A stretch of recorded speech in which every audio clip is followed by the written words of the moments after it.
look at the back four that Tottenham have out. Archer Gray, makeshift centre-back. Ben Davies, makeshift centre-back. Spence, makeshift left-back. You're thinking this is a team that are fragile at the back, and we can cause problems, especially with the quality we have in the forward areas with Wissa and Bumu and Sade. 4 minutes gone, goalless, no chances of note at the moment. Also a 2 o'clock kickoff, and at 4:30 full points clear at the top of the table yesterday. Here is the Spurs keeper Antonin Kinski, who is decked out all in yellow this afternoon. Now it's forwards to Bentancur, who can advance over halfway without a challenge coming his way. Pedro Porro picks it up in the right channel and tried to slip it through for Kulisev. Of his hook shot, he was going for goal, didn't catch it properly, but it nearly turned in to the perfect cross for Richarlison, who, lunging, just couldn't quite get there in time. It's brilliant play by Jed Spence initially from the left back area, driving forward. He's been one of Tottenham's better players, gets into a really good area, feeds Kulusevski, who, as he steps into the box, just drags his shot on his right foot, but Richarlison has peeled off Collins' shoulder and just misses this by an inch. Can't get his foot to it. It would have been a tap in from a couple of yards away, but shows they can be dangerous. Richarlison slaps the turf in frustration that he wasn't able to get on the end of it, looking for a response to that defeat to Leicester City last weekend, that shock loss at home when they took the lead but were beaten. Spurs now currently on their worst set of Premier League results for 31 years, with just one win from their last 11 in the top division, losing 8 of them. These stats don't make for pretty reading, but it is picture perfect here at Brentford this afternoon. Such a glorious day, as it's brought out from the back by Archie Gray for Tottenham. 7 minutes gone, 0-0 between Brentford and Spurs. Mikey Moore collecting on this right hand side, under pressure, has to revert back to Archie Gray, who pops it into the centre circle where Ben Davies will roll out to the left, and Jed Spence closed down by Mbumo, and then Son's just overrun it, which allowed Norgard to nip in.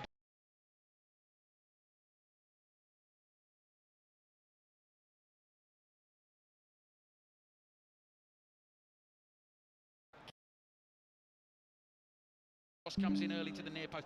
Maguire hits his clearance into Bruno Fernandes, and it comes back to Onana, and Bruno Fernandes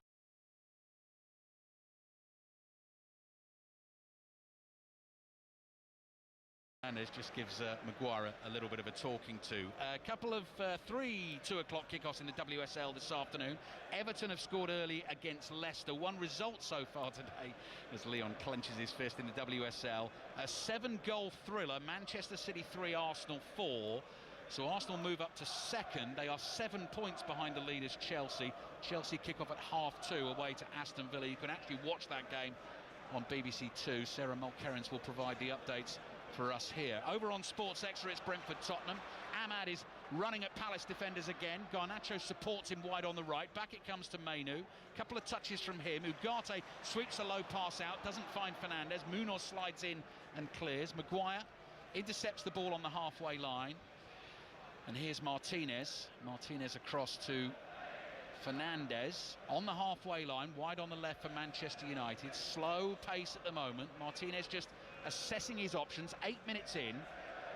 Manchester United 0, Crystal Palace 0. Maguire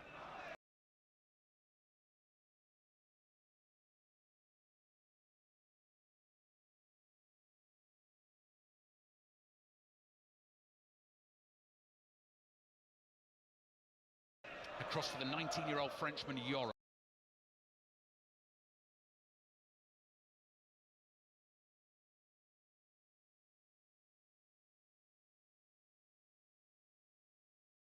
Ahmad floats a pass to Ugarte, not the friendliest. Flicks a header back to Maguire, prods it to Yoro, and he goes back to his goalkeeper, Onana. Brentford-Tottenham early stages. Aaron Paul. The goal, but Richarlison with his head in his hands, because it is Brentford 0, Tottenham 0. Arsenal-Manchester City at 4:30 in the Premier League this afternoon. Full commentary on that one. Maguire's pass off target. Gahey on the half volley. Plays it forward. Sarr wins the header. Will Hughes thought he was fouled. Referee John Brooks agrees. Free kick. Crystal Palace just inside the Manchester United half. Latest on the cricket as well. 5th T20 international in Mumbai. Dan Norcross is watching this one. Well, it's absolute carnage here. We have got record books strewn all over the tables. 126 for 1 India, and we've still got a ball to go in the 8th over. Tilak Verma has 23 off 12. Abhishek Sharma 85 off 30. It's the second fastest 50 ever by an Indian after Yuvraj Singh's incredible effort in the 2007 World Cup when he hit 6 sixes off Stuart Broad. It doesn't matter whether it's pace or spin, the ball is just flying into the stands. We've already had 12 sixes and we haven't even finished the 8th over yet. India 126 for 1 from 7.5 overs. Thank you, Dan. Just seen a ball here fly into the stands, but just before flying into the stands, it very nearly, Leon Osman, flew into the top corner of Manchester United's net. I called him the flying fullback Daniel Munoz, popped up at the far post, powerful header, nearly scored. Yeah, he did, and it was the opposite wing back that put the ball into the percent. As I said, what Mitchell on this left-hand side has given so much space. Mazraoui, Manchester United's wing-backs have started very aggressively and very high, so Mitchell got in that area behind Mazraoui far too easy all the time to put a really good delivery in. Bodies in the penalty area for Crystal Palace players, but it's Munoz at the back post getting over the top of Martinez, I think it was, but just couldn't quite keep his header down. But really good effort from Palace. 10 minutes gone in the first half at Old Trafford. Manchester United 0, Crystal Palace 0. It's a Manchester United free kick. Bruno Fernandes was tripped in the left back position. Anana's gone long. Mainoo's been beaten in the air. Fernandes prods the ball back into his own half, and Yoro has Kamada running towards him. He takes the ball to the right, forward to Mazraoui. Loose first touch from him, so Palace win it just inside their own half. Gahey side foots a pass back to his goalkeeper Dean Henderson, who joined Manchester United as a 14-year-old from Carlisle back in the day. Made 29 appearances for the first team, most of those under Ole Gunnar Solskjaer in the 2021 season, as Mitchell chases the ball down the left, but that is overhit. And Anana, who is the current Manchester United #1, all in purple away to our left, comes out, gathers the ball and rolls it out to the feet of Yoro. 0-0. Yeah, nice play again from Crystal Palace, cut right through the middle of Manchester United there. Nice touch. There's been a couple from Sarr, lovely cushion with the outside of his right foot, but Kamada tried to play a pass that just wasn't on, tried to go inside of Yoro rather than just play it to the feet of Mitchell, and opportunity wasted. Just wondering if Ruben Amorim and Oliver Glasner had a chat before coming to Old Trafford today. Same coat, same tight-fitting dark trousers, same white trainers, looking very similar, the pair of them down there on the side of the pitch. 0-0 between these two teams at the moment. 0-0 at Selhurst Park back in September. After that game, Eric Ten Hag claimed that Manchester United ate Crystal Palace alive in the first half, even though the game finished 0-0. Here comes Bruno Fernandes, ball at his feet, fires it low to the left-hand side. Garnacho fancies this, starts speeding in towards the penalty area, rolls it back to Fernandes, thinks about a shot, didn't quite fall for him there, so he goes back to his left, and here's Garnacho. He drops the right shoulder, holding off defenders. Fernandes there again, just outside the penalty area. Little ball looking for Garnacho. He's got his back to goal. Low cross comes into the 6-yard box, and no one attacks it really for Manchester United. Mazraoui eventually tried to get there. It's not behind for the corner. Yeah, those are the moments when you're playing with a false nine. You don't have somebody just inside that 6-yard box just waiting for the ball to come across to tap it in. I think if United are going to play this new system, I think that's Ahmad's responsibility. I think once Garnacho gets advanced on one side, Ahmad's got to be the insurance at the back post to pop it in. He was a little bit deep, and Crystal Palace were able to clear it. Brentford 0, Tottenham 0, Manchester United 0, Crystal Palace 0. Ahmad with the corner in to the near post, headed away by Lacroix. Fernandes is there, finds Ahmad again, almost trips over the ball, keeps control of it though. Another cross into the far post. Yoro had a good chance of getting a header on goal. It's gone behind for another corner. Harry Maguire's appealing for a handball as well, so let's wait and see what happens with that. And I can tell you here on 5 Live, we're going racing shortly. The Dublin Racing Festival continues, so shortly we'll be heading there for the closing stages of the Dublin Chase. Leon Osman. Big chance that. I think when a ball gets delivered into the penalty area in your centre half is the one it's fallen to.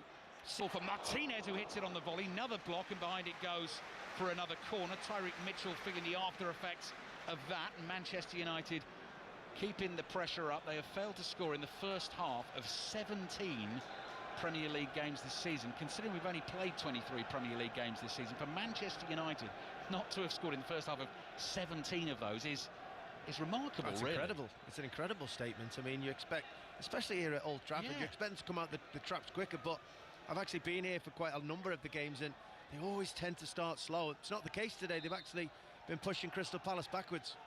All the corners so far have been knocked into that sort of near post area, between the near post and the penalty spot. Ahmad from the right, not enough on that, but a little flick on at the near post. Another appeal for handball, falls to Dallo down by the byline, stands it up to the far post, headed away. Garnacho will get there first for Manchester United. Lerma's in front of him. Garnacho, right-footed, deflected cross, headed away by Mark Gahey, and as I said, we're now going to take you racing. John Hunt, the Dublin Chase. An extraordinary race developing here, Ali, as well, because the field are well strung out. We lost El Fabiolo early, came down at the second fence, and that moment onwards left Solness clear, and he's still clear with 2 to jump. Solness leading by about 8 lengths. Chasing him in second place now is Marine Nationale, Quilixios next, and the favourite Gaelic Warrior is even further back in 4th place. It would be extraordinary if Solness could keep up this relentless gallop. He touched 35 miles an hour at one stage early on in the race, down to around 30 miles an hour now, and Marine Nationale is coming. Has he timed it beautifully? Quilixios back in 3rd place, and Gaelic Warriors a long way back in 4th place, down towards the final fence in the Dublin Chase. Solness in the hands of Danny Mullins, jumped it well. He's 1 length in front of Marine Nationale. They're 10 to 12 lengths clear of Gaelic Warrior, who's gone 3rd. Solness finds a little bit more. Tremendous effort this. Solness is driven out here, sees off the challenge of Marine Nationale, with Gaelic Warrior well beaten off. It's a big win for trainer Joseph O'Brien. Danny Mullins in the saddle, and the Ladbrokes Dublin's Chase goes to Solness, who has blitzed them from the front, made all the running. Thank you, John. Crystal Palace attacking here. Anana's made a save. Mitchell's ball into the far post. Header away from Fernandez. Miscued volley from Lerma. Will go out for a goal kick. No, it won't. It won't. No, it won't. So much spin on the ball. It's gone out for a throw-in. So much going on there. It's still 0-0. There was a fabulous sound there. I'm sure I heard it. Of the thundering of hooves as John was commentating on the race. And as he was doing that, Leon, Mateta was running like a thoroughbred for Crystal Palace. He took the ball, didn't he, from one penalty area to the other, and nearly fed Daniel Munoz. So we've had quite a lot of Manchester United pressure, but Palace have gone close there. Yeah, well, actually, both teams have looked like getting the opening goal in that during that race. It was really good initially from Manchester United. Again, I've not seen them show this much desire to try and get the opening goal in a game here at Old Trafford this season. And yeah, Crystal Palace showing on the counter-attack they're prepared to run the distance. You know, it wasn't just Mateta. You had Munoz, you had Mitchell, you had Kamada, all getting forward very, very quickly, and actually ended up with Onana having to make what was a decent save, but an important save, pushing the ball away. Yeah, low to his right-hand side. Throw in for Manchester United, midway inside their own half on the left. Down the line it goes. Mainu tries to lay it off. Fernandez ball forward, intercepted by Hughes. Quick passing from Palace. Mateta is there. Tries to take it round Yoro. Lays it off here to Mitchell again. Mitchell's shot hits the left shin of Yoro, and the ball goes spinning out of play for a throw-in to Palace on the left. Leicester City have equalised in the WSL. Everton 1, Leicester 1, with Arsenal 4-3 winners away to Manchester City. The women's football show, the highlights of the WSL, on tonight at 11:40. BBC One, so that will follow Match of the Day 2, which is on BBC One at 10:30. Repeated tomorrow morning, 7:35, I think I read. BBC 2 tomorrow morning, always available on the iPlayer as well. Let's see what Palace can do with the throw. Good recent record against Manchester United. Lerma's long throw goes drifting in towards the near post. Mazraoui heads it up in the air. United struggling to get it away. Volleyed cross into the far post. Eventually Yoro sticks a long right leg up, gets something on the ball and clears it. Munoz lobs it back into the edge of the box. Maguire's header launched towards the halfway line. Hughes wins the next header. Mitchell brings that down on his left thigh. Plays back here to Lerma, and Lerma, the Colombian international, little 1-2 with Gahey, back inside his own half and across to the American Chris Richards, who wears the number 26 on the back of his banana yellow Crystal Palace shirt. We were talking about Wharton, weren't we, before the game, and those are the moments where he's important. When you bring the ball down, Lerma brought it down, a little bit of time, a little bit of space. He had 2 people making forward runs, one in behind, one to feet. There were 2 positive passes to make. But his instinct was just to keep the ball, to turn round, to go into Gahey, to get it back and keep possession of the ball. And I think that's why he's an important player for Crystal Palace. Gahey under pressure from Ahmad. Ahmad thought he was going to nick the ball off Gahey there, just dragged him down. That's going to be a free kick to Palace just inside their own half. The voice you heard there was Leon Osman. He of 433 appearances for Everton, 352 of those in the Premier League. Was there at Goodison Park yesterday to watch a resounding win, and things looking much rosier at Everton Football Club at the moment. Leon, you bounced into the media room at Old Trafford today, I thought. I haven't had many opportunities to bounce anywhere, have I, this season? So yeah, it's good to see Everton, inspired by David Moyes, suddenly starting to get results. It's got them involved in this conversation now, only a point or two behind Crystal Palace and behind Manchester United. So yeah, it shows what a difference, you know. I think it's 17 days has he been in charge. Shows what a difference that can make. WSL, Brighton 1, Palace 0 latest. Kamada scoops a little ball forward. Maguire's got it covered, chests it down. Mateta was close to him. His pass intercepted by Gahey, knocks it forward to Lerma. On the turn, finds Hughes. Hughes sees the run of Ismaila Sarr. Sarr starts a dribble, slides a pass into Kamada. One touch, it's taken him wide. Second touch, has to turn his back to goal. Back to Mitchell. Little flick on that from Sarr. It goes wide of the left post of Anana. And a slightly better strike from Tyreek Mitchell, a more confident strike, and Crystal Palace could have been 1-0 up. Oh, so many nearlies there for Crystal Palace, and Oliver Glasden ended up pretty much with his hands on his head and on his knees. I mean, Sarr gets into a wonderful position. I spoke about playing those passes early, and he played it. Will Hughes played him a lovely one, and once Sarr dribbled through, he just overhit his pass through to Kamada, who just couldn't bring it in for his initial touch and then shot a goal. He had to turn back, played it to Mitchell, who then fired it across, and actually Sarr then gets a touch on it, which took it off the head of Mateta, who was behind him, and the pair of them have their hands on their heads, and that's a big opportunity that they stumbled over themselves to end up missing. Was that a shot from Tyreek Mitchell, or was it sort of hit and hope, I'll hit this at pace into a dangerous area, do you think? I think it was most likely a shot. I mean, I don't think it was ever on target. I think that's what gave his Crystal Palace teammates the opportunity to get something, and Sarr was the guy who got the delicate touch. He needed more of a touch himself, or leave it for Mateta, I think it was, who was in a better position to react given the distance from the ball. Gahey drives a clearance forward for Palace from the left-back position. Dalot is up above Mateta. The offside flag is up against the Crystal Palace centre forward.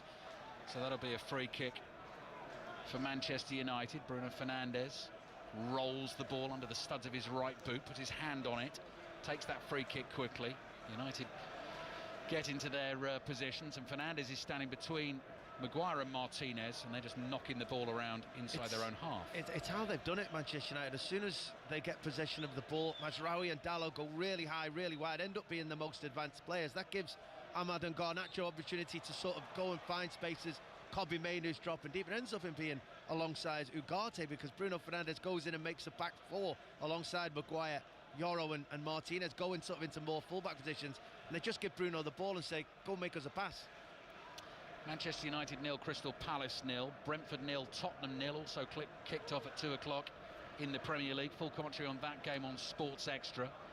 Here's Martinez wide to the left. Next break in play, we'll give you the latest on the T20 in Mumbai as well. Dan Norcross is waiting to deliver that. Let's just see what Manchester United can do here. Martinez, again walking forward. Fernandes to his right. Threads a pass through into the feet of Dalot. Dalot's overrun it. Palace have won it on the halfway line. Kamada picks up a little bit of pace, makes a dart forward, then turns back. And his pass, Will Hughes really had to stretch for that, but gets a left foot on the ball and plays it to Richards. Forward to Hughes, finds a bit of space.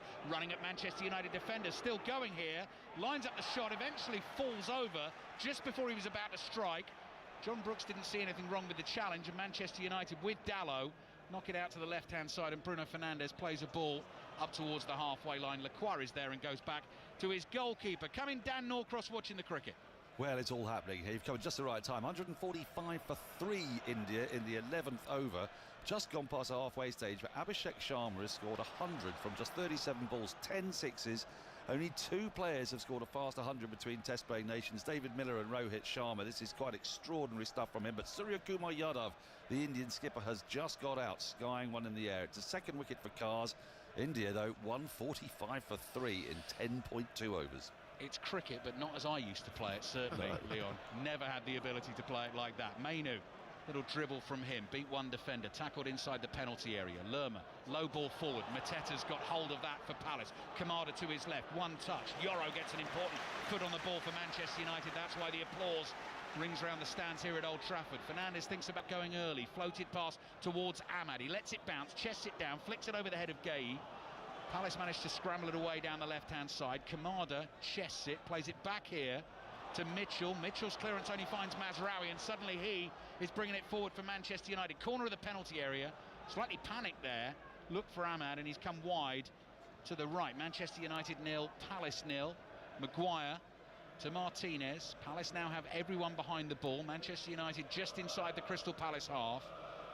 Maguire in some lurid orange boots as Ahmad pokes it. I think we've got time to get to Brentford for the latest on Brentford Tottenham. Aaron Paul. Yeah, we have Brentford 0, Tottenham 0. Sun beaming down here on West London, and Brentford have gone for aerial bombardment. Keane Lewis Potter with the first header. That was blocked away, but then another one for Jan Wiese deflected away. They keep trying to push Brentford. They're trying to huff, they're trying to puff, they're trying to blow this Spurs house down. It is 0-0 though. Thank you, Aaron. Commentary over on Sports Extra. Sports Extra tonight as well has Tottenham against Manchester United in the WSL. The game kicks off at 6:45. Yoro, midway inside his own half for Manchester United. Little pass to Ugarte. Ugarte goes across to the left to Martinez. Bruno Fernandes starting a run down the left. Dalot shouts, leave it. Dalot plays back to Martinez, and Fernandes has stayed high and wide on the left-hand side. Here's Dalot just inside the Palace half, and again he and Martinez exchange a couple of passes. Mazraoui's making a run. Ball is aimed towards him, headed away by Lacroix. Might work out for Garnacho. He took it forward into the Palace area, and he has won a corner. Richards got a foot in and knocked it behind. Yeah, it was good from Garnacho. He shouldn't have had the chance to win the corner as that ball went forward. Crystal Palace. Lacroix didn't have anybody around him. He just needed a call from his goalkeeper just to say that, you know, relax, bring the ball down, or allow it to run through you, I'll pick it up. As it did, he headed it back into play. Garnacho was the quickest to react to the second ball, and as I said, won the corner. 20 minutes to play in the first half at Old Trafford. Manchester United building up the corner count in this first half. Still 0-0. Fernandes with his right foot, high one to the far post, aimed at Maguire. They've gone for that a couple of times. He headed it back across goal. Will Hughes clears it though for Palace. Long ball downfield. Garnacho goes sprinting back and nods it back to his goalkeeper Onana, who goes long down the inside left channel. Fernandes up, jumping with Richards. Richards wins the aerial battle. Munoz shuffles a little pass infield to Hughes. Richards forward to Lerma. Back to Hughes, who's become a real linchpin for Crystal Palace in that midfield this season. 7th season as a Premier League footballer now. Ball drops for Sarr, brings it down on his chest. Martinez was waiting for him there because he knew as soon as it came down he could time his challenge and win the ball, and now they look to release Garnacho. Chips a delicate little pass down the right. Sarr will fancy this against Martinez. Martinez just running with him alongside him. Sarr going down the right, fires the cross in too close to Onana, who catches it cleanly at his near post. Leon Osman. Yeah, just not good enough with the cross there, but opportunities for Crystal Palace. I just feel if they're a bit more careful in possession, they're just overhitting passes to each other, they're just miscontrolling a ball, they're just, you know, putting their teammate, making things more difficult for the teammate than they have to be. But yeah, when they do get the ball, when they do get on the counter-attack, I see opportunities if they're just a bit more careful. Manchester United 0, Crystal Palace 0. Crystal Palace unbeaten in their last 3 Premier League games against Manchester United without conceding a goal. Ugarte was loose there. Ball got away from him and went sliding in to challenge Kamada. The ball's gone out for a throw. Crystal Palace were hoping for a free kick. Just a little bit sloppy, and Ugarte, you can see, apologises pretty much to the whole of Old Trafford. Turns around, puts his arm up and says, my fault. First goal in the Premier League this afternoon. 5 Lives Premier League Sunday has come at Brentford, Aaron Paul. Brentford 0, Spurs 1. Heung-min Son with the corner from the far side in front of the bank of travelling Tottenham fans. It's swung into the mix, and I'll tell you what, the keeper Hakon van der Malsen has it hands up, and it looked like Vito Janelt got the last touch as it flew into the back of the net. Sunlight bathing and beating down on that part of the goal, and I'm sure he's a bit blinded by Valdemarson, but Ange Postecoglou won't care. Spurs are ahead. Brentford 0, Tottenham 1. Thank you, Aaron. Tottenham starting the day 16th in the Premier League table, 24 points, 7 points above the bottom 3. Commentary on that game continues over on Sports Extra. It has indeed gone up as a Vitali Janelt own goal in the 29th minute. Brentford 0, Tottenham 1. Manchester United 0, Palace 0 here at Old Trafford. 15 minutes remaining in the first half. Sunshine's disappeared here. Grey skies above. Lerma's loopy long throw into the penalty area. Flicked on, headed away by Fernandes. Hughes slipped as he tried to control it. Comes back to Munoz. Munoz to Lerma on the left. Little layoff from Guéhi is nice. Back to Mitchell. Early cross from him. Yoro leaning back, knocks that high in the air. drops out of the sky. Lerma topples backwards as he heads it forwards. Mainu is deep inside the Manchester United half, flicks a pass out to his right. Nugate just gives it a high thump downfield, and Garnacho beaten to it by Richards, but Fernandez alert to that, gets to the loose ball first. Garnacho finds space on the left. Palace have numbers back. Step over from Garnacho on the outside, sliding block by Munoz on the cross. Munoz picks himself up, looks up, and then hits his clearance up towards the halfway line. Nothing, though, that Mateta can do with that.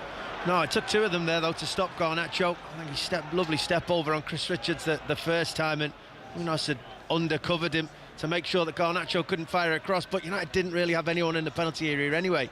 The attack was so quick, and playing without a number 9, Kobbie Mainoo's not somebody that can, bust a gut and get advanced into those positions quickly. Manchester United with Bruno Fernandes, ball into the Palace area. Lacroix read that, leapt athletically, heads it away. Garnacho kills it stone dead with his first touch. Back to Fernandes, slides a clever little pass into the box. Dalot tries to take it past Richards. Munoz is covered this time, gets onto the ball, poor clearance. Garnacho's got it. He started 5 of the last 7 games under Ruben Amorim. As I say, came off the bench on Thursday and impressed. All this talk this month about he possibly leaving the club, but here he is starting this game. United still attacking down his side on the left. Dalot has it, back to Fernandes. Martinez makes a little scurry forward. Fernandes bringing the ball across the Palace half from left to right. Martinez involved, but back it comes in the end to Maguire. And if you are just tuning into our coverage on 5 Live and BBC Sounds this afternoon, neither Højlund nor Xerxes named in the starting lineup for Manchester United. So Kobbie Mainoo is playing as the false 9. And if you're sitting on that bench, if you're Højlund and Xerxes as forwards for this club, what are you thinking there, Leo? I'll be frustrated. That's a given. I mean, the team that have chosen to sign for to be the spearhead, the strike force, and team who played a lot of money for me, suddenly neither of us can get a game. Never like mind myself. Sometimes if you're in a battle with a direct teammate for one position, that's one thing, but neither of you getting picked shows that the manager's not pleased with how both of you are performing at the moment. You'd rather play a midfielder in that position for the benefit of the team. 0-0, free kick. Manchester United will come from deep. Bruno Fernandes stands over it. It's about 15 yards into the Palace half.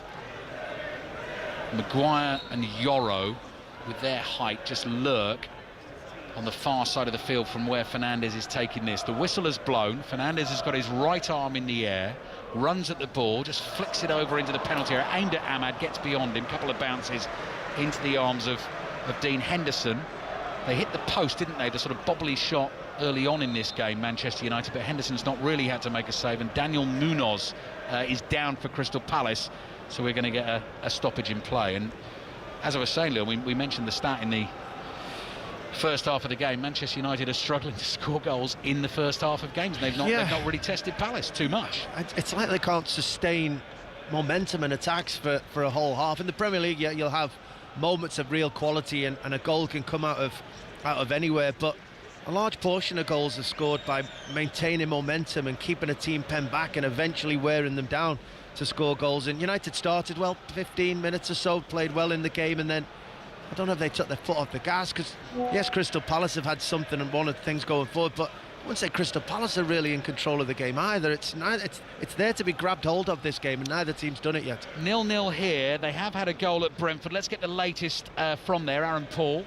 Brentford 0, Spurs 1. Spurs still leading through that Vitaly Yana own goal, but Brentford so close to an equaliser. Christian Norgard crafting the ball onto a volley into a fabulous position as Spurs go in, and there's Mikey Moore. He's brought down, the ball just cleared away, but Christian Norgard with the volley beaten away by Antonin Kinski. Fabulous flying save from the Spurs keeper, but this game really is alive now. Brentford 0, Spurs 1. Game about to get back underway here at Old Trafford. Full commentary of Arsenal against Manchester City at 4:30 on 5 Live this afternoon. John Murray and Matt Upson with that one. Henderson, Palace's goalkeeper, smashes it downfield. Maguire heads it away. Richards nods it down. Lerma on the turn, plays a ball down the right-hand side. Pretty aimless that for Crystal Palace. Collected by Dalot and just poked back to his goalkeeper, Anana. Out wide to Mazraoui on the right. Couple of games in the Scottish Premiership as well, kicking off at 3 o'clock this afternoon. Foul by Will Hughes. Just tugged Mainoo there as the pair of them ran for the ball. So Manchester United get the free kick. Celtic with a 10-point lead at the top of the table. game in hand as well. They're away at Motherwell this afternoon, and it's Rangers Ross County. We'll keep you updated on those. And I can see that Liverpool have taken the lead against West Ham in the WSL, another game that kicked off at 2 o'clock, and in fact Villa-Chelsea must be underway in the WSL. Leaders Chelsea away at Villa, 2:30 kick-off for that one. You can watch the game on BBC Two. This is 0-0, 10 minutes left in the first half. Looks like it could be another first half without Manchester United scoring a goal. But let's see. Fernandez directing operations, the conductor of the orchestra, side-foots a pass inside his own half across to Yoro. Hair flying from Yoro as he plays forward to Mazraoui. Closed down quickly, it turns into a battle, it eventually goes out for a throw-in to Manchester United on the right. Live football coming your way midweek. Second legs of the League Cup semi-final set up beautifully. Newcastle-Arsenal, full commentary on that on Wednesday.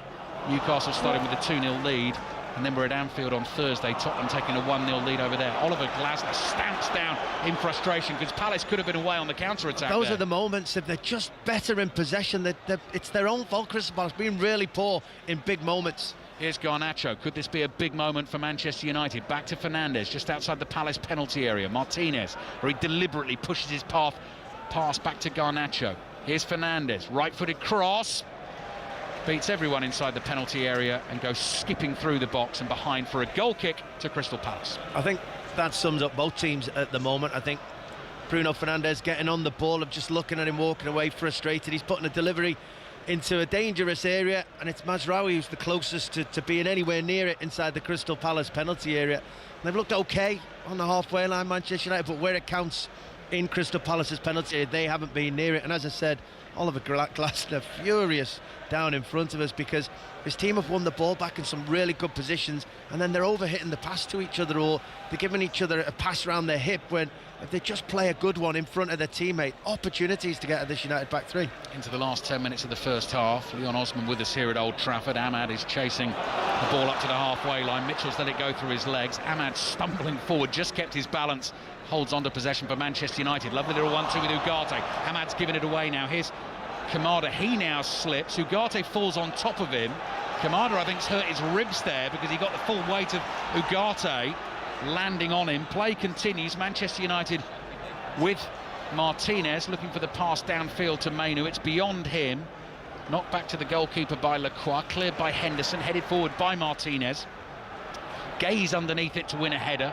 Fernandez jumps for it, then sticks a right foot up in the air, gets a toe on the ball, all a bit scrappy here, and then Lacroix knocks it into Dalot. It goes out for a throw into Palace on the right inside their own half. Yeah, those are pointless passes to Kobbie Mainoo. You have to play it to his feet in this position that he's playing, and you have to find where he's going to be, anticipate the spaces he's going to drop off in. You can't just play ones down the channel and hope that he can beat a centre half in there. That's bread and butter for Richards and Guehi in particular, across in the middle. They'll love it if you play those type of balls to him. Lerma lofts one forward for Palace, falls to Ugarte eventually. Fernandez back to Martinez. Mateta is close by. Martinez plays back to Onana, who's made one save in this first half, low to his right. There was the Sarr flick header from the what we thought was a Mitchell attempted shot that went just wide of the Manchester United goal. Guehi intercepts the long ball, volleys it forward. Ugarte goes down. Lerma plays it through. Mateta could be in. Dink finish. Oh, it's just wide again. And it's gone behind for the goal kick. What are you saying there, Liam? Was there a flag? I thought he saved it, and I think the fact that Mazraoui is hugging Onana and the reaction that Mateta's saying would tell you that the United goalkeeper got a touch on it. The referee didn't seem to see it. As you said, he's given a goal kick. Well, that was a big moment. First time, really, we've seen a good bit of play from Lerma. The way he brought the ball down, a wonderfully weighted pass in front of Mateta to go and put him in through into that left-hand side. And I do think there's a touch. It's slight from Onana. But big chance there for Crystal Palace. Mateta's will wish he's done better there. He went for a dink rather than taking the ball around a goalkeeper or a hard low finish. Tried to dink the keeper and just didn't quite get it right. 4 goals in his last 4 games, couldn't quite finish that one. We'll check out the slow-mos at half-time to see if Onana got a crucial fingertip on it. Manchester United 0, Palace 0, Brentford 0, Tottenham 1. 6:06 to follow all the football tonight. The Football Daily podcast as well. The Premier League review episode will be on BBC Sounds later this evening, and first thing for you tomorrow morning, and your Rugby Union Weekly, well worth a listen at the moment as well. All the reaction to the first weekend of the Six Nations. A 5 Live Rugby show follows the Monday Night Club tomorrow night on 5 Live. 5 Live Rugby from 9 o'clock. Long ball downfield, fouled by Dallow on Munoz. Free kick for Crystal Palace. A wicket's gone down in the run fest in Mumbai. Dan Norcross. Bryden Carse has got his third. It's Shivam Dubé who made 30 off 13 balls, but the sixes still keep sailing into the stands. 182 for 4. There are only 2 balls into the 14th over. Abhishek Sharma still there on 106 not out. 182 for 4. Fancy a bowl out there? Leon, 182 for 4 off 14 overs. Yeah, it seems. I mean, people have been knocking my bowling all over the place, so I don't think it would matter. Mine too. Here's Henderson. Clears high downfield for Palace. Lerma heads it towards Kamada. Kamada starting ahead of Edion Ketia for Crystal Palace, with Eza and SA on the bench for them. Romain Esse, the recent signing from Millwall, scored with his first touch in the defeat against Brentford last week. Yoro, nice little dribble forward to Ugarte.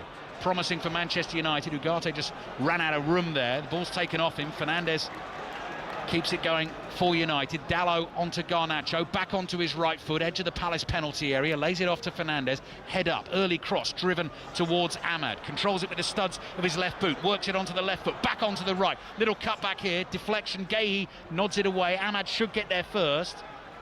Little winger knocks it back to Mazraoui. Mazraoui turns, plays it to Yoro. 4 minutes left in the first half here at Old Trafford. Still Manchester United 0, Crystal Palace 0. Maguire, low pass from him out to Ahmad.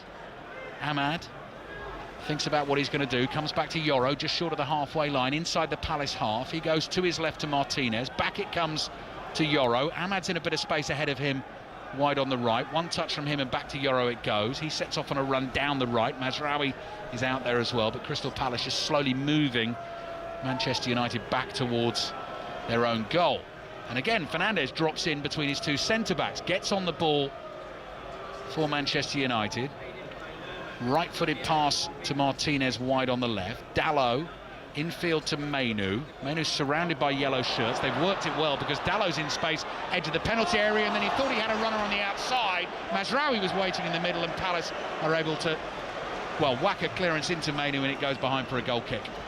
Yeah, he must have thought a Crystal Palace player that he could hear coming up on his outside shoulder was a teammate of his.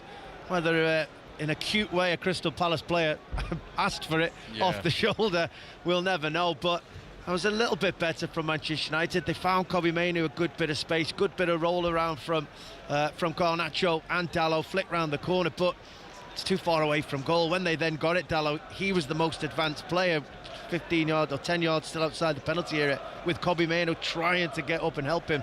It's been interesting to watch what they tried to do here in this first half. United, I'm not completely sure it's worked so far. Tottenham still 1 up at Brentford. Remember, Tottenham taking that 1-0 lead to Anfield Thursday night. Full commentary of that League Cup semi-final second leg. Liverpool against Tottenham will be here on Friday night, because that's when the FA Cup fourth round weekend begins. We'll have full commentary on Manchester United against Leicester. This is looking like another goalless first half for Manchester United in the Premier League this season. They've got a long throw to defend. Palace have won it out on the right, level with the edge of the penalty area. Lerma is the man who delivers these. He's waiting for everyone to get into position. Tyrick Mitchell is just jogging forward towards the edge of the penalty area. United fans want him to get on with it. In it comes.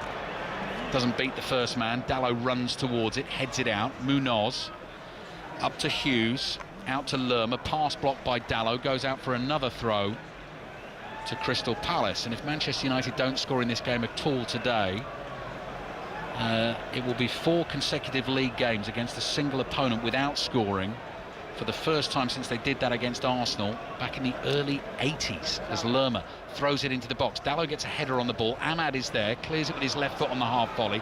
Garnacho chases. Munoz has got plenty of time to deal with it. Side foots one back to Henderson. Important first touch, and then couldn't get the clearance away as he wanted to. Under pressure, just knocks it straight out for a throw. You know, it's actually not the worst thing the keeper will ever do there. He took a touch, realised he was under a little bit too much pressure for his own liking to kick it up the pitch, so he just passed it sideways out the pitch, allowed his team to come back and recover.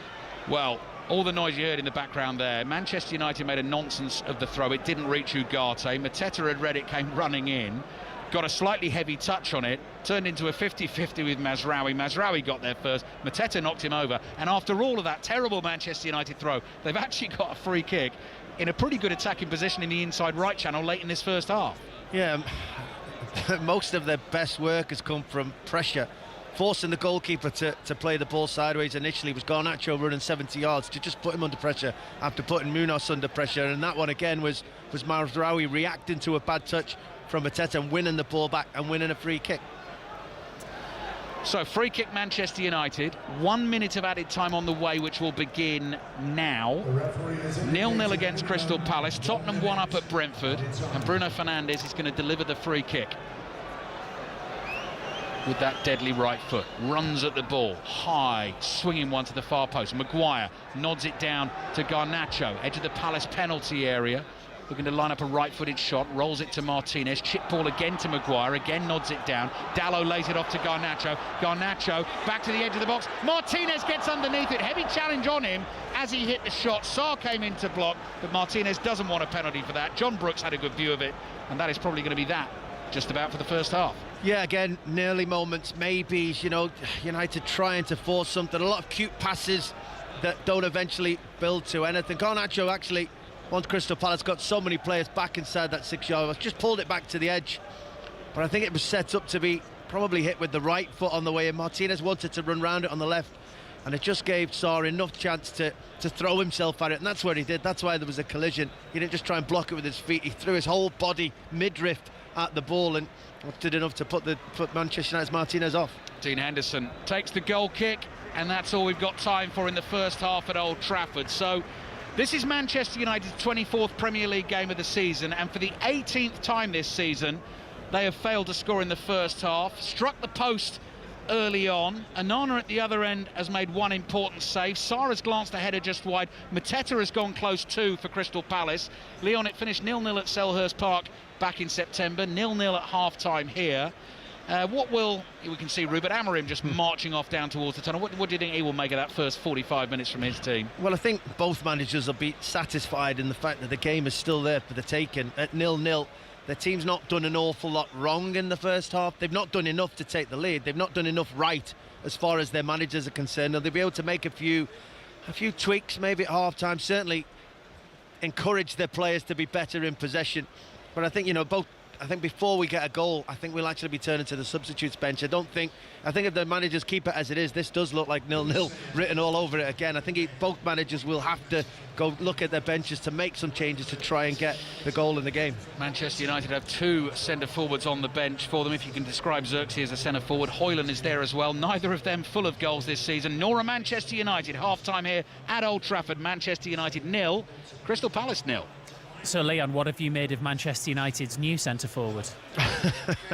I mean, it's hard because he's not a centre-forward, so any balls that have been kicked up from Maguire or cleared, I mean, he's not really being able to compete with that back three of Crystal Palace. Same when the balls have been knocked down the channels and he's been expected to chase it. He's also struggled when there has been a quick break to get into the penalty area quickly. But what he has been good at is what we know he's good at, dropping into spaces, getting the ball, playing on the hard turn, bringing other people into possession, into the game. But all of that's happening too far from goal as far as United's concerned. In the first 6 or 7 minutes, I think he had two moments inside the Crystal Palace penalty area. You thought, oh, here we go, maybe they have found something. But Crystal Palace quickly adjusted to find the answer to stop him playing, and since then he's not really been able to get in the game. See, Eberechi Chiesa is straight out onto the pitch to warm up. Perhaps we might see him then in the second half. But actually, just from Palace's attacking point of view, Leon, they've missed chances, but it seems so easy for them to play through that back three and get opportunities in on goal, like Mateta's just before half-time. Yeah, I think it's when opposition teams are looking like they can create chances, like a number of teams have since that I've seen play against Manchester United. But Crystal Palace, if it was me at half-time, I'd be having a few words with a few of my teammates that if we're just better in possession, if you're a bit more careful with those through balls, Mateta will have had a lot more chances than they've actually given him in this first half, so I'm sure that'll be the message in that dressing room at half-time. Leon, Ali, thank you very much. So Manchester United 0, Crystal Palace 0 at half-time. What about Brentford-Tottenham on 5 Sports Extra? It's half-time there, Aaron Paul. Brentford 0, Tottenham 1, a really scrappy contest, but crucially Spurs are ahead. The goal came just before the half-hour mark. Heung-min Son with the corner from the far side. Hakon Valdemarsson deputising for the injured Mark Flecken may have miscommunicated with his defender Viti Janout, who the ball deflected off and rolled into the back of the net. In the keeper's defence, sunshine beating down on that part of the pitch, and so his vision may have been impeded. Brentford, well, they nearly equalised minutes later. Christian Norgard forcing a fabulous flying save from Antonin Kinski, and Thomas Frank's side, they are pushing and pushing Spurs, but lacking a little bit of quality in the final third. Ange Postecoglou's side, well, they've struggled, haven't they, this season, starting the day in 16th. What 3 points would do for them. Brentford 0, break. In the Women's Super League, full time from earlier, what a game. Manchester City 3, Arsenal 4. Couple of half-times, Brighton 1, Crystal Palace 0 and Everton 1, Leicester 1. Half-time whistle is imminent in the game between Liverpool and West Ham. Liverpool leading by a goal to nil. What about the game between... Goalless between Villa and Chelsea. Chelsea just growing into this, starting to exert a little bit more control on this. Lauren James had a deflected effort out for a corner. Natalie Bjorn headed over from that corner.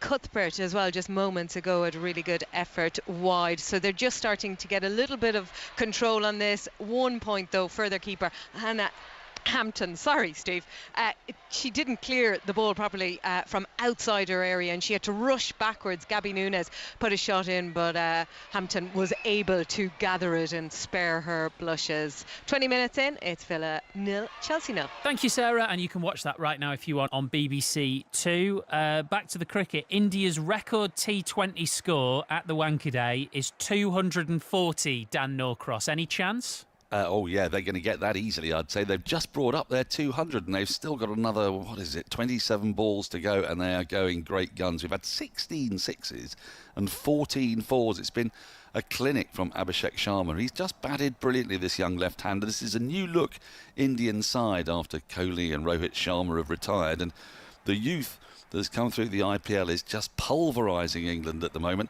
Jofra Archer's brought up his 50, but not in a good way. He's none for 55 with a couple of balls left in his spell. Bryden Carter's bowled exceptionally, 3 for 21 from 3, a couple of wickets for Mark Wood, but this is a very flat pitch. It's a very short series of very short boundaries. And I would have said at the start that 210, 220 was par, but with 26 balls still to go, and Abhishek Sharma still there on 108 not out. Thank you very much, Dan. It's a second half commentary on the way here on 5 Live of Manchester United 0, Crystal Palace 0, and on 5 Sports Extra of Brentford 0, Tottenham 1 in the Premier League. Arsenal versus Manchester City in full at 4:30. So we'll make our first trip of the afternoon to the Emirates after the news on 5 Live with Nick Hatfield. The voice of the UK. And the home of the Six Nations. This is BBC Radio 5 Live. Okay, Steve, good afternoon. President Trump says tariffs on Mexico and Canada may bring some pain to the US, but will all be worth the price. Canada has announced its own 25% tariffs on US goods in retaliation. Mexico is also saying it will introduce similar retaliatory measures. Mr. Trump has also imposed 10% in extra taxes on Chinese goods. John Kunkel is a senior economics advisor at the United States Studies Center. I think one of the theories really is that the only potential break on President Trump in this area will be some sort of financial market reaction. We know he's very sensitive to the stock market. But look, broadly, I think most economists are concerned about the impact on inflation and then the impact on growth. The government has announced 4 new laws to tackle the rise of child sexual abuse images generated by artificial intelligence. The UK will become the first country to make it illegal to possess, make or distribute AI tools designed to create child sexual abuse material. Dr. Catherine Breslin is an expert in artificial intelligence and says the technology is advancing rapidly.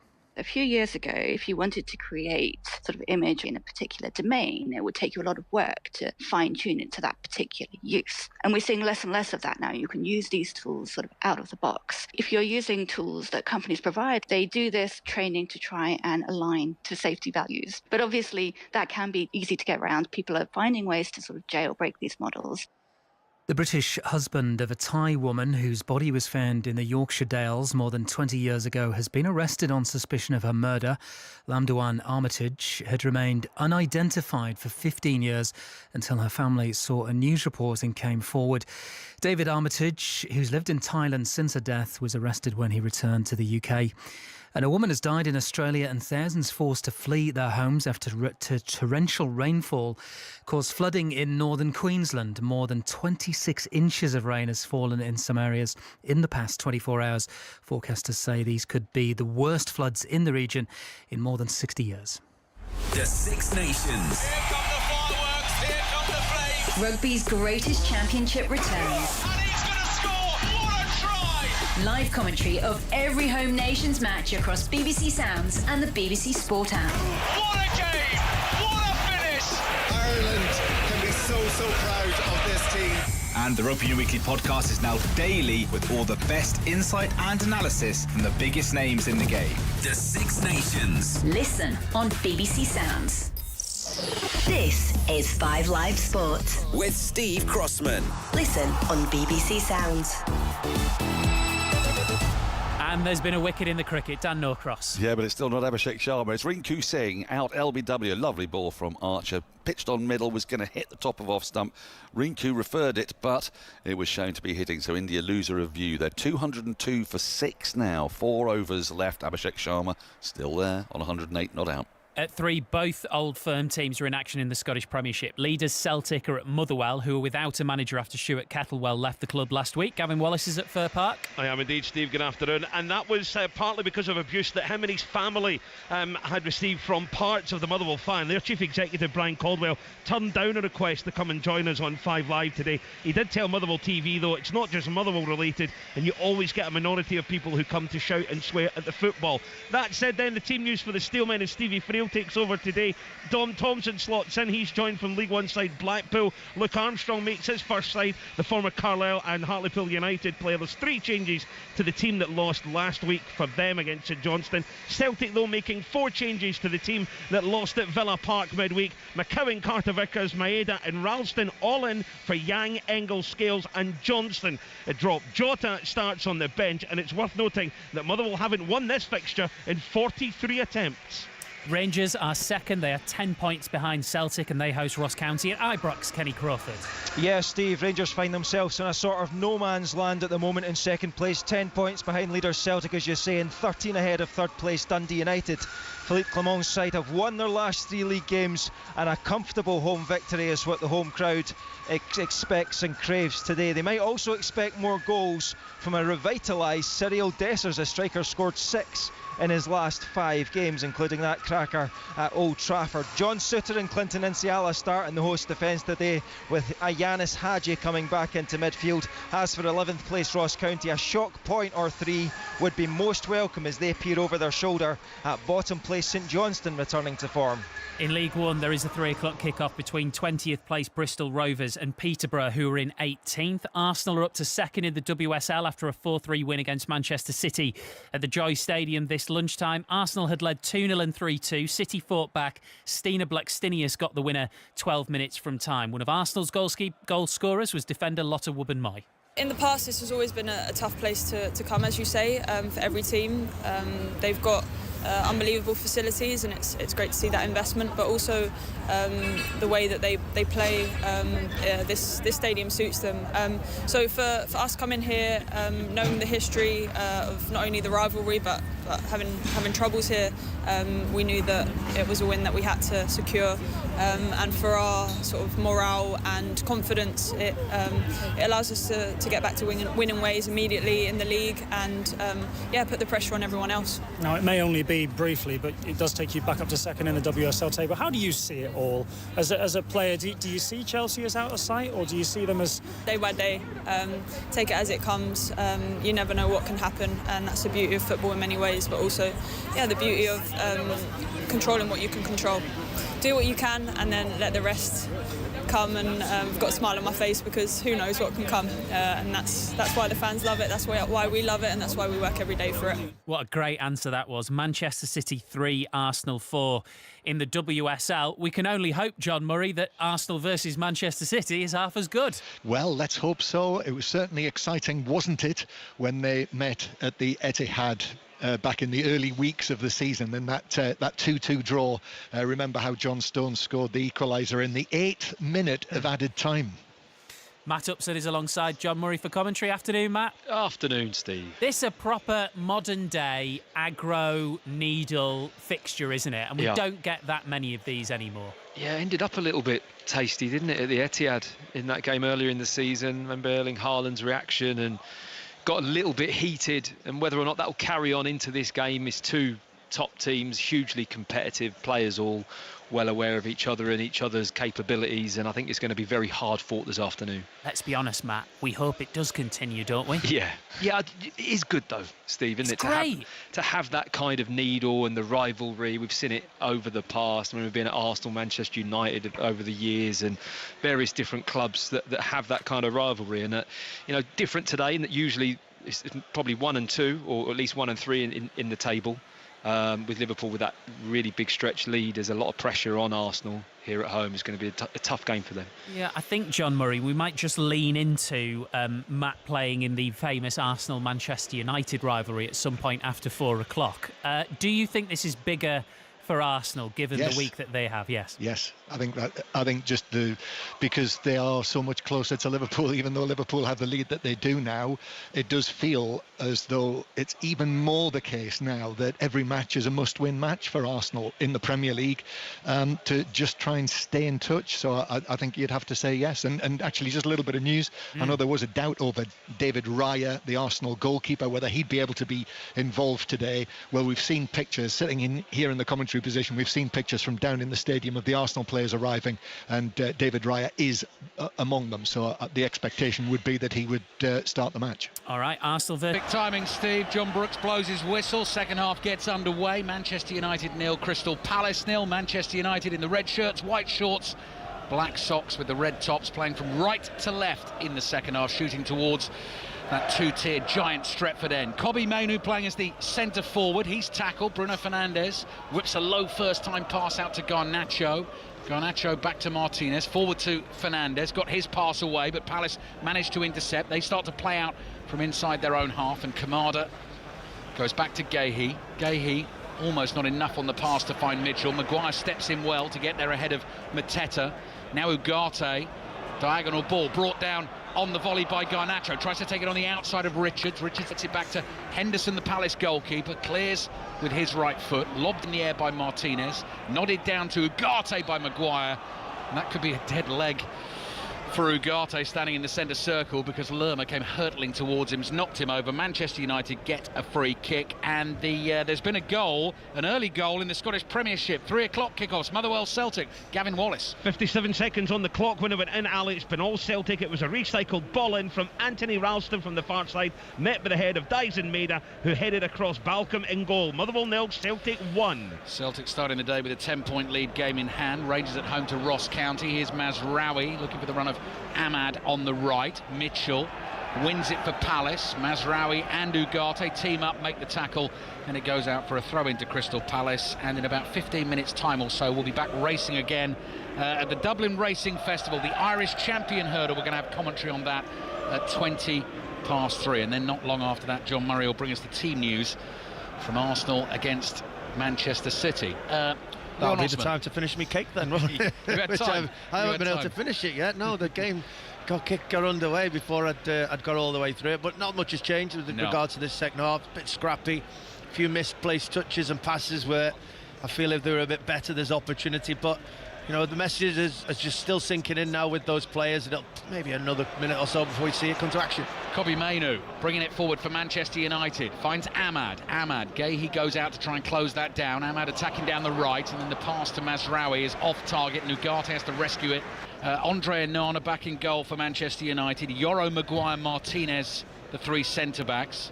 Mazraoui and Dalot, the wing-backs. Mazraoui on the right, Dalot on the left. Ugarte and Bruno Fernandes in central midfield. Ahmad and Garnacho as the two in behind Kobbie Mainoo, who is playing the furthest forward and got plenty of praise from his manager after the 2-0 win in Bucharest on Thursday night, where he scored his first goal of the season. Crystal Palace have Dean Henderson in goal, Richards, Lacroix and Gahey, their three centre-backs, Munoz and Mitchell as ever the wing-backs, Hughes and Lerma in central midfield. Eza is on the bench. Didn't think he was going to feature at all today. He's had a foot injury, and Oliver Glasner talking about just wanting to make sure he was going to be okay, but he's named amongst the subs, so it's Sarr and Kamada in behind centre-forward Mateta. Manchester United playing it around inside their own penalty area. Anana across to Yoro. Yoro out wide to Mazraoui. From deep, diagonal ball in towards the centre circle. Easy for Richards to step forward, win the header. Mateta chests it down. Good battle that between Maguire and Mateta. And this time Mateta gets the better of it because Maguire is tempted into a heavy challenge. He's missed the ball, he's fouled the man, and he's got a yellow card. Yeah, I think that's just about right. I think it's been a good battle when the ball's gone up to Mateta's body, allowing him to bring the ball down, and Harry Maguire doesn't want to give him an inch. They're going toe-to-toe physically, and just for a moment, Maguire just thought the ball was in a position he could stretch, get off his feet and go through Mateta, and Mateta was just a bit quicker to the ball, nicked it away, and then once that contact came, with the aggressive nature of the tackle, it was always going to be a yellow card. Mateta is a big man, hauled to his feet by Chris Richards, gets himself up and then gestures to the Palace fans for a little bit more support. So we'll see what Crystal Palace can do with the free kick. Then we'll get the latest on India against England in Mumbai in the 5th T20. India have already won that series by 3-1. Celtic one up at Motherwell, Rangers and Ross County goalless. Brentford Tottenham over on Sports Extra, with Tottenham leading by a goal to 0, and we've got full commentary of Arsenal Manchester City on the way. Your regular 5 Live Premier League Sunday. This is Manchester United 0, Palace 0. Of the penalty area, low pass, Bruno Fernandes, first time, saved by Henderson, and behind it goes for the corner. Let's check in on that cricket then. Dan Norcross. Abhishek Sharma, the man out, caught by Archer in the deep, off Adil Rashid, but not before he made 135, 13 sixes, 7 fours. It's the highest score by an Indian in a T20 international. Remarkable stuff, an extraordinary innings. India 238 for 7, 10 balls left in the innings. Thank you, Dan. Dan will keep us updated. Just watching a replay of the Dean Henderson save. Can I say nice height for him? Can I use that cliche? Yeah, please, one I'd expect him to actually make a save. Good height, close enough to his body, but it's a good counter-attack from Manchester United. Bruno Fernandes having the eventual shot right on the 18-yard line, probably central of goal, so he'll probably be disappointed he didn't find a corner from there, but they've got a corner.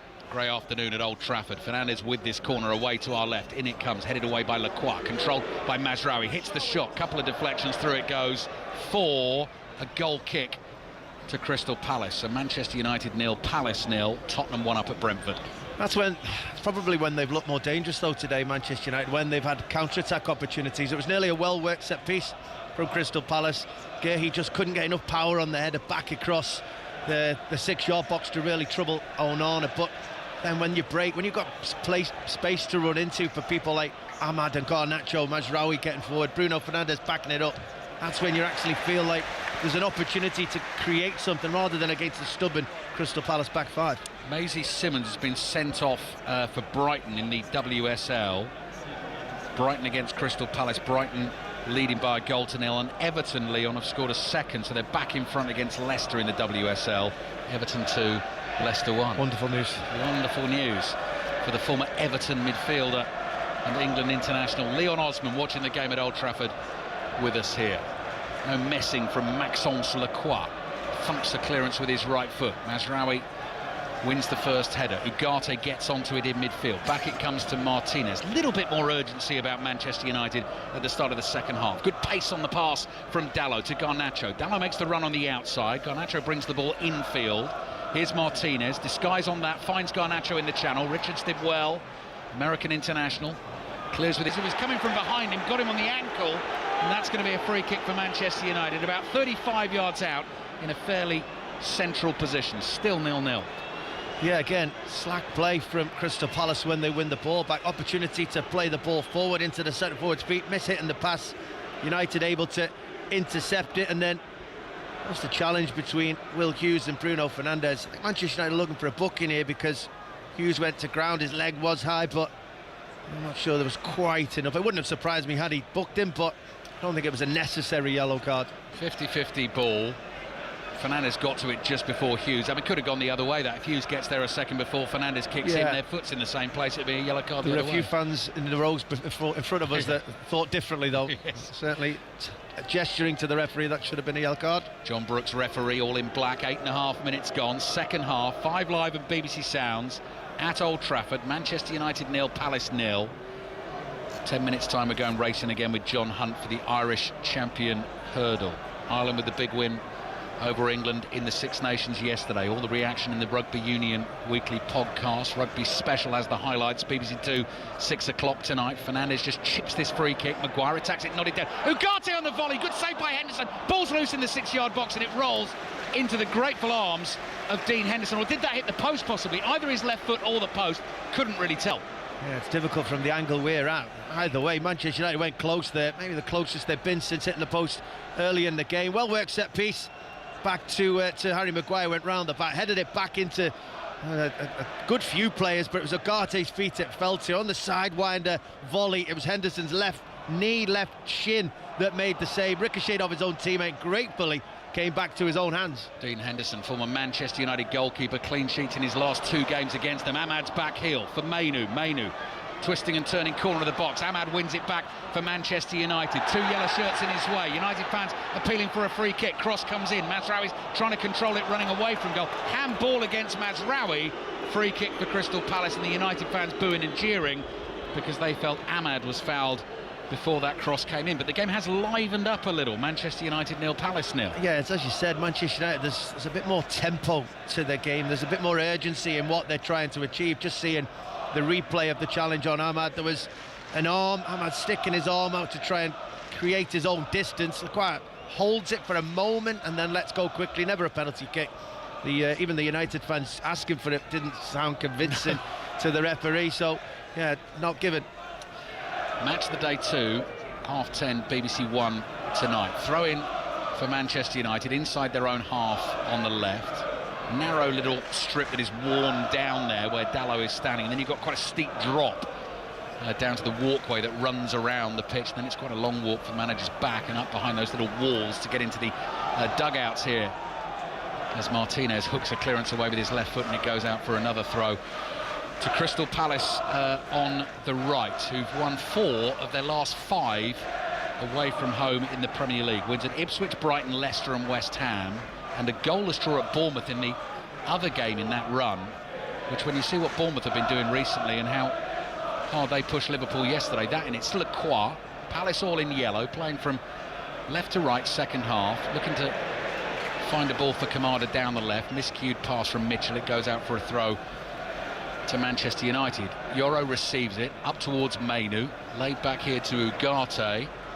Rasmus Højlund warming up for Manchester United. Ball over the top towards Ahmad, takes it in his stride, and then Guehi follows, slides in, tackles, and it goes behind for a corner. And Eza is getting ready to come on for Crystal Palace. So the foot injury not that bad after all, Leon, which is good news. Yeah, I just find it strange if you bring along a substitute and you're planning on using him for so long. You could potentially have started, unless you've got a plan that game is going to be 0-0 on the hour mark and you can give him a burst at that stage, because the game needs a burst from somewhere. It's still a little bit flat. Neither team's really grabbed hold of it. Still away to our left in front of the Stretford end. Ahmad's delivery in towards the far post. Henderson all in green.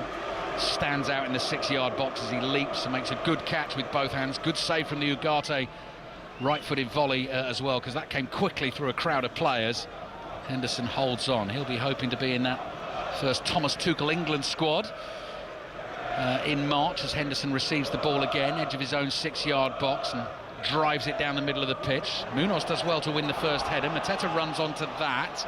Ball just gets away from Maguire, clears it. It hits Munoz, goes wide of the goal with Onana stranded in the middle of his goal, and that could have got in the bottom corner. It's gone behind for a goal kick to Manchester United. Brentford Tottenham second half. Aaron Paul. Brentford 0, Spurs. Chances at either end though. Johan Visa has hit the crossbar from the cross from Keane Lewis Potter at the other end. Dejan Kulusevski played him, smashed his shot into the side netting. Brentford 0, Spurs 1. Commentary continues over on Sports Extra. Tottenham Manchester United from the WSL on Sports Extra tonight. Kicks off at 6:45. Richards hoists the ball up in the air down the right hand touchline. Out of play it goes for a throw in to Manchester United. So waiting for Eza to come on for Palace. 0-0, 13 minutes gone, second half. Eza's just putting the tape round those little shin pads in place on his left shin, looking very relaxed and comfortable before coming onto the pitch here. Dalot to Martinez, back to Onana again. Onana takes one touch inside his penalty area.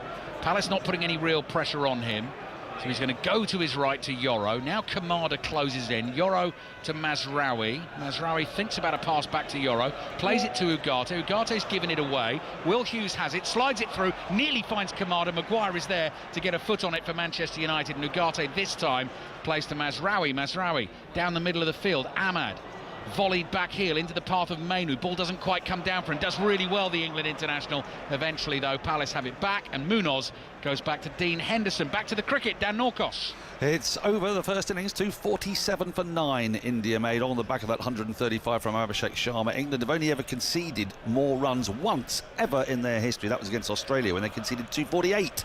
1 run shy, India, in the end. It's going to be one heck of a chase if England are going to get there, but it's a good pitch and these good conditions. 247 for 9 India at the end of their 20 overs.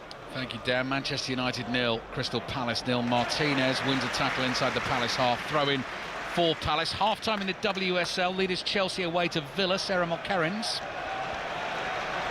Contest. Chelsea are looking sharp on the break. Guru Wrighton should have done better from Charles late on in the half. Villa have cut through the Chelsea defence at times. The final ball letting them down. It's Villa 0, Chelsea 0. That game is available to watch on BBC Two. Here's Kamada.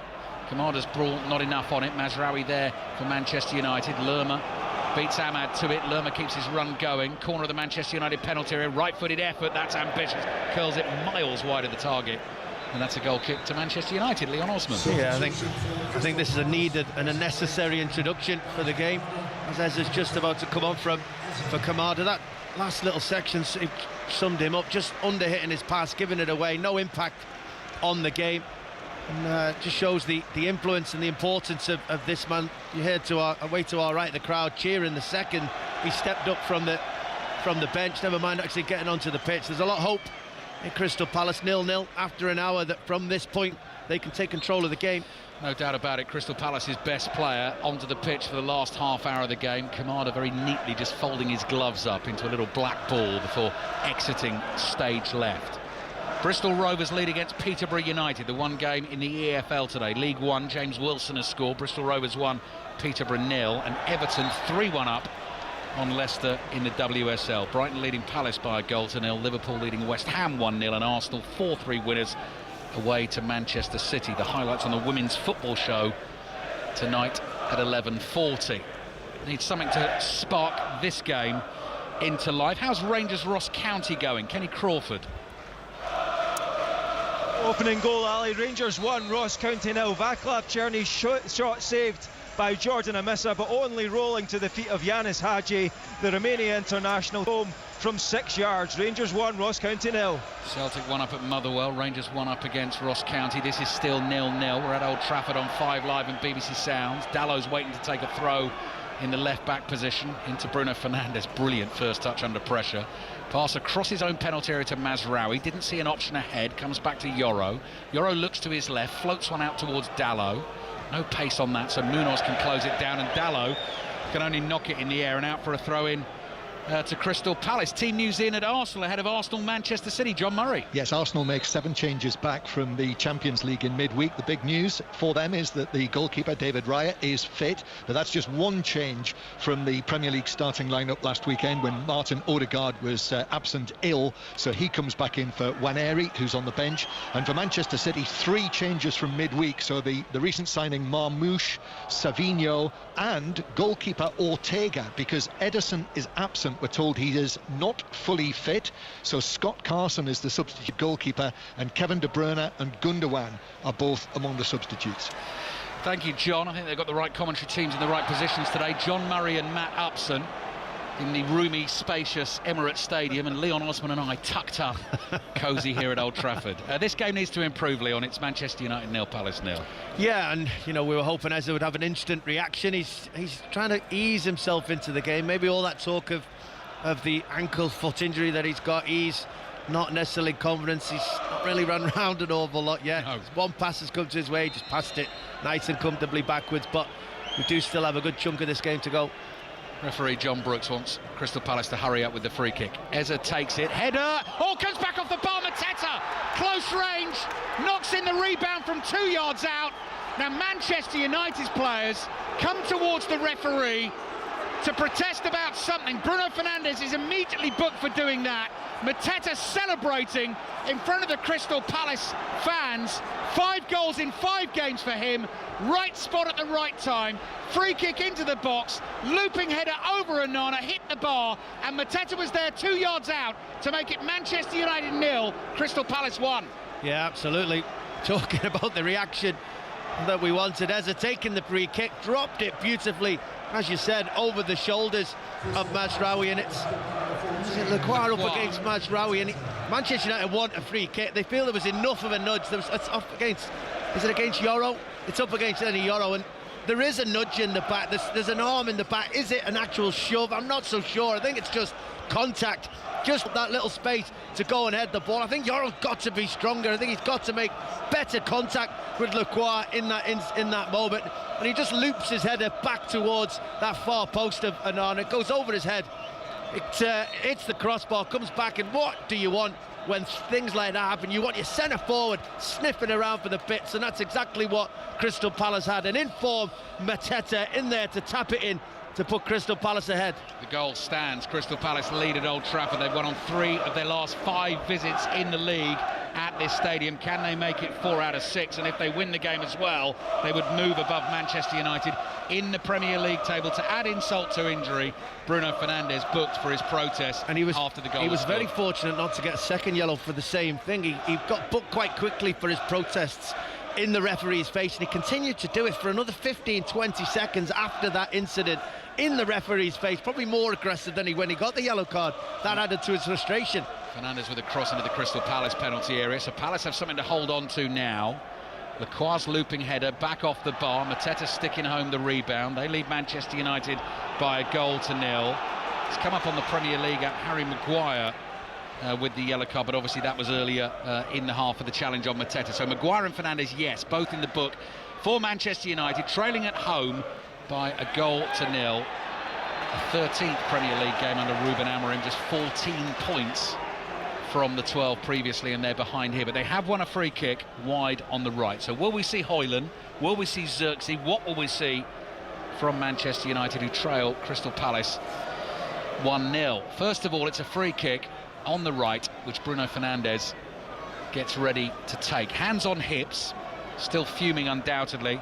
Agree with you though, Leon, I don't think there's enough in the challenge on Yoro to give that as a free kick for Manchester United. They're trailing 1-0. Fernandes drives that in at pace, low into the penalty area, headed up in the air, and Palace should be able to clear this. They do. Time to take you racing again here on 5 Live and BBC Sounds. John Hunt with the Irish champion hurdle. And Ali, we've got a massive anticlimax here. What was billed as a huge match between Lossiemouth and State Man is now a one-horse race, because unfortunately Lossiemouth fell at the 4th last when holding a slender advantage over State Man. As she fell, as it goes, she very nearly brought her stablemate State Man down with her. But meanwhile, at the last, State Man is up and over safely, chased home by Daddy Longlegs now in 2nd place, and Winter Fog in 3rd place. So it is State Man to win it for Willie Mullins, his 6th win of the weekend at Grade 1 level. This is State Man's 3rd Irish champion hurdle, joining Honeysuckle Hurricane Fly in the Great Istabrack. But it was a bloodless victory in the end, as State Man essentially came home alone. Anyway, back for Man United with you at Old Trafford, Ali. Thank you, John. Manchester United fans not happy here. Eza on the dribble, just lost his balance inside the penalty area. Crystal Palace leading Manchester United by 1-0. Tottenham are still 1 up at Brentford. Commentary on that is over on 5 Sports Extra. There's been another goal at Fir Park as well. Motherwell Celtic, Gavin Wallace. And it's for the home side this time, Ali. Luke Armstrong, his first start, the former Carlisle United man, took advantage of some poor defending on the spin inside the 18-yard box, spotted home by Schmeichel. Motherwell 1, Celtic 1. Manchester United are going to bring both centre forwards on, it looked like at the same time. Xerxes and Højlund waiting to come on. So Rangers leading Ross County by 1-0. Celtic now being held. Here's Mateta looking to thread one through to Eze. Yoro gives the ball away as he brought it out for Manchester United. Chipped up in the air by Munoz. Maguire's header to the left, helped on by Dalot. Mainu chests it down, not going anywhere there inside his own half. Does win a throw-in for Manchester United. Time running out for them. A quarter of the game left. Manchester United 0, Crystal Palace 1. Leon Osman. Yeah, now Ruben Amorim looking to his bench to bring on not one but both of his centre forwards. Looks like Højlund and Xerxes both on the touchline in front of us, trying to get a reaction, because the system he's tried to play with Kobbie Mainoo as a number 9 just hasn't worked, and at the moment Crystal Palace look a lot more likely to get the second than Manchester United to get one back. 10 Premier League defeats so far this season for Manchester United. The league is a write-off, really. Leicester coming here, FA Cup 4th round on Friday. We've got full commentary on that game as Richards floats a long ball down the right wing. Maguire chests it down. Palace fans giving him heat. Challenged by Munoz. Manchester United nearly play themselves into trouble. They have done now. Martinez loses it, and Hughes just overhits the pass, looking for Munoz, who was in space inside the penalty area. It's beyond him, and it's gone behind for the goal kick. Another goal at Ibrox. Kenny Crawford. 25 minutes gone. Rangers 2, Ross County 0. Yanis Hadji again, but he's not even celebrating because his free kick from 20 yards took a horrible deflection off the wall and went into the net. It's Rangers 2, Ross County 0. Mazraoui and Mainu coming up for Højlund and Xerxes here at Old Trafford. Just over 20 minutes to play. So Celtic being held, started the day with a 10-point lead in the Scottish Premiership and a game in hand. But Rangers looking to make ground on them, now lead Ross County by 2-0. Don't forget, full commentary on Arsenal, Manchester City on the way in just over an hour's time, and then after that 6:06, Chris Sutton and Robbie Savage taking the calls as always. All rounded up, analysed.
Robbie Savage taking the calls as always. All rounded up, analysed.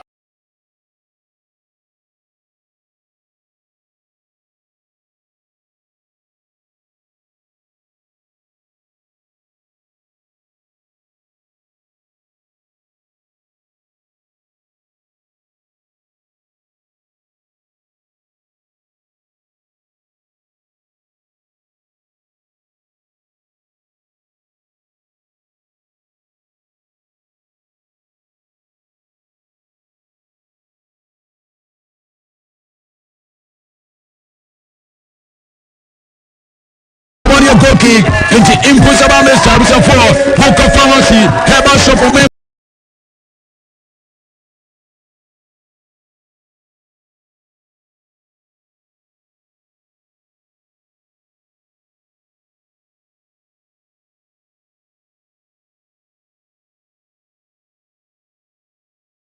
Savage taking the calls as always, all rounded up, analysed.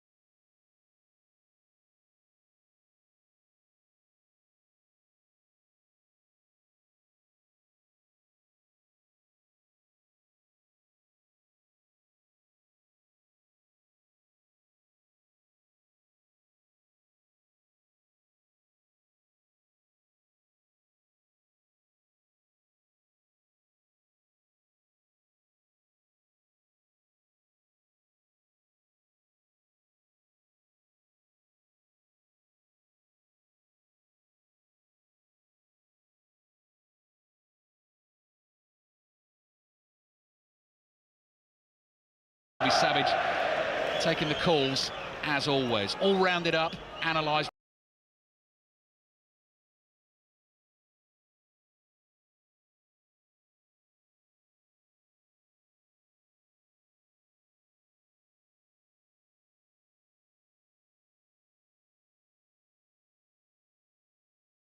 The area, all very congested. Norgard with an intelligent ball wide to Damsgaard, whose first touch wasn't ideal. He goes back to Brian Mbumo, and Mbumo has to work it backwards to Jensen. Spurs with good organisation and bodies back there. Porro sliding in to make a challenge on Damsgaard. They thought it was a handball. Play goes on. Damsgaard back to Jensen, 30 yards out from goal. But again, there's just a couple of walls of blue that Brentford are finding it hard to get through. Over the top now for Norgard. Spence up well, and Mbumo with a sliced effort that goes well wide and actually out for a throw-in. It's wild, isn't it, from Mbumo? It drops to him and he just swings at so early. I think he feels that he has to hit it quick and just completely gets it wrong and slides right across it. So Coyote comes on for his Brentford debut, and in a perilous situation for his team as Ayer, who was receiving some treatment for cramp, departs the scene. Might just give them a bit more pace on that flank, the new arrival. Looks like Tottenham as well. They're looking at Dane Scarlett. I think maybe Richarlison is spent. He's put in his shift, hasn't he? Trying to get back. Real lack of service from up there with Tottenham, who haven't had the ball a lot this whole second half. Here is Coyote, who's just come on and has got the ball in dangerously, and Ben Davis reacts to send it behind for a corner. Well, that was very nearly an immediate impact from the substitute. Yeah, just rampades forward, and Mbumo just pulls it out to the side of him.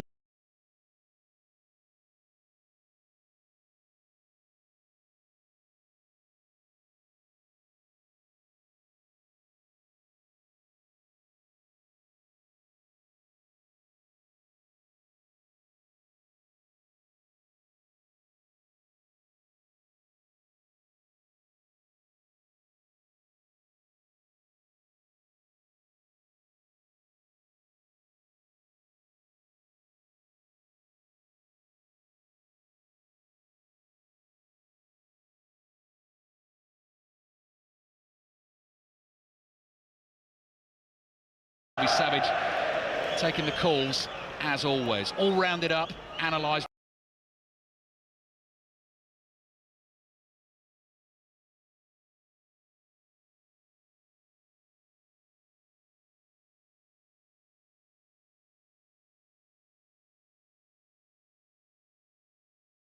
I've got some runs to make in the cricket in Mumbai. Dan Norcross.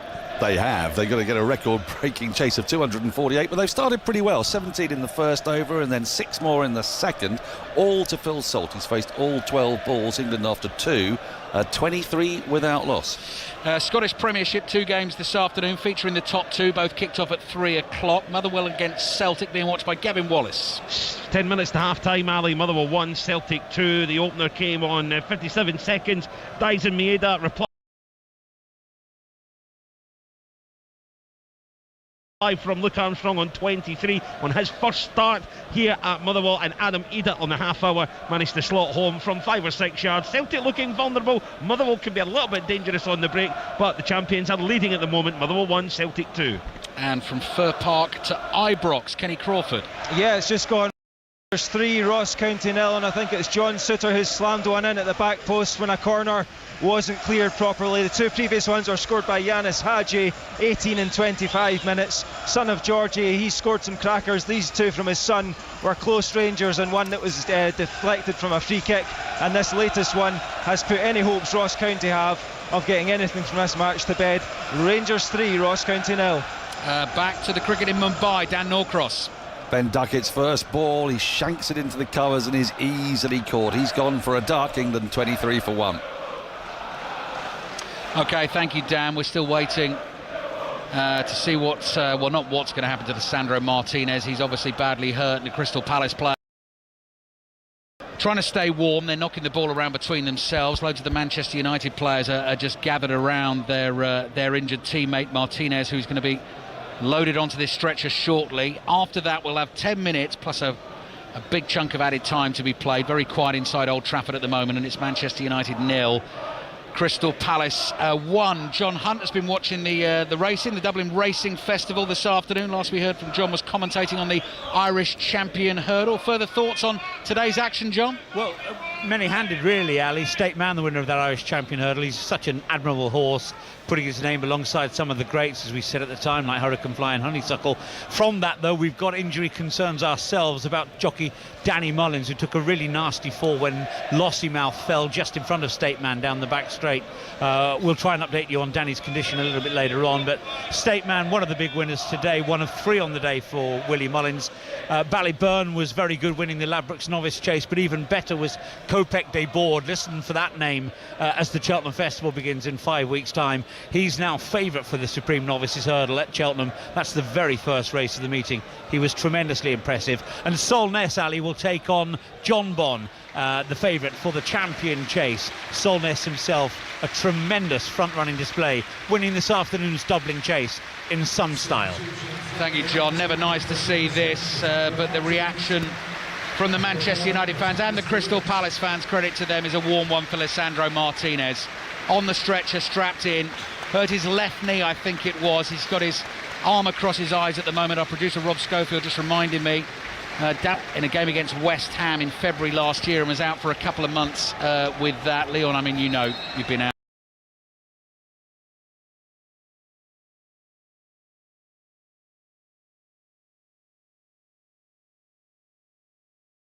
there, you've experienced the injuries, you've seen teammates go through that sort of thing.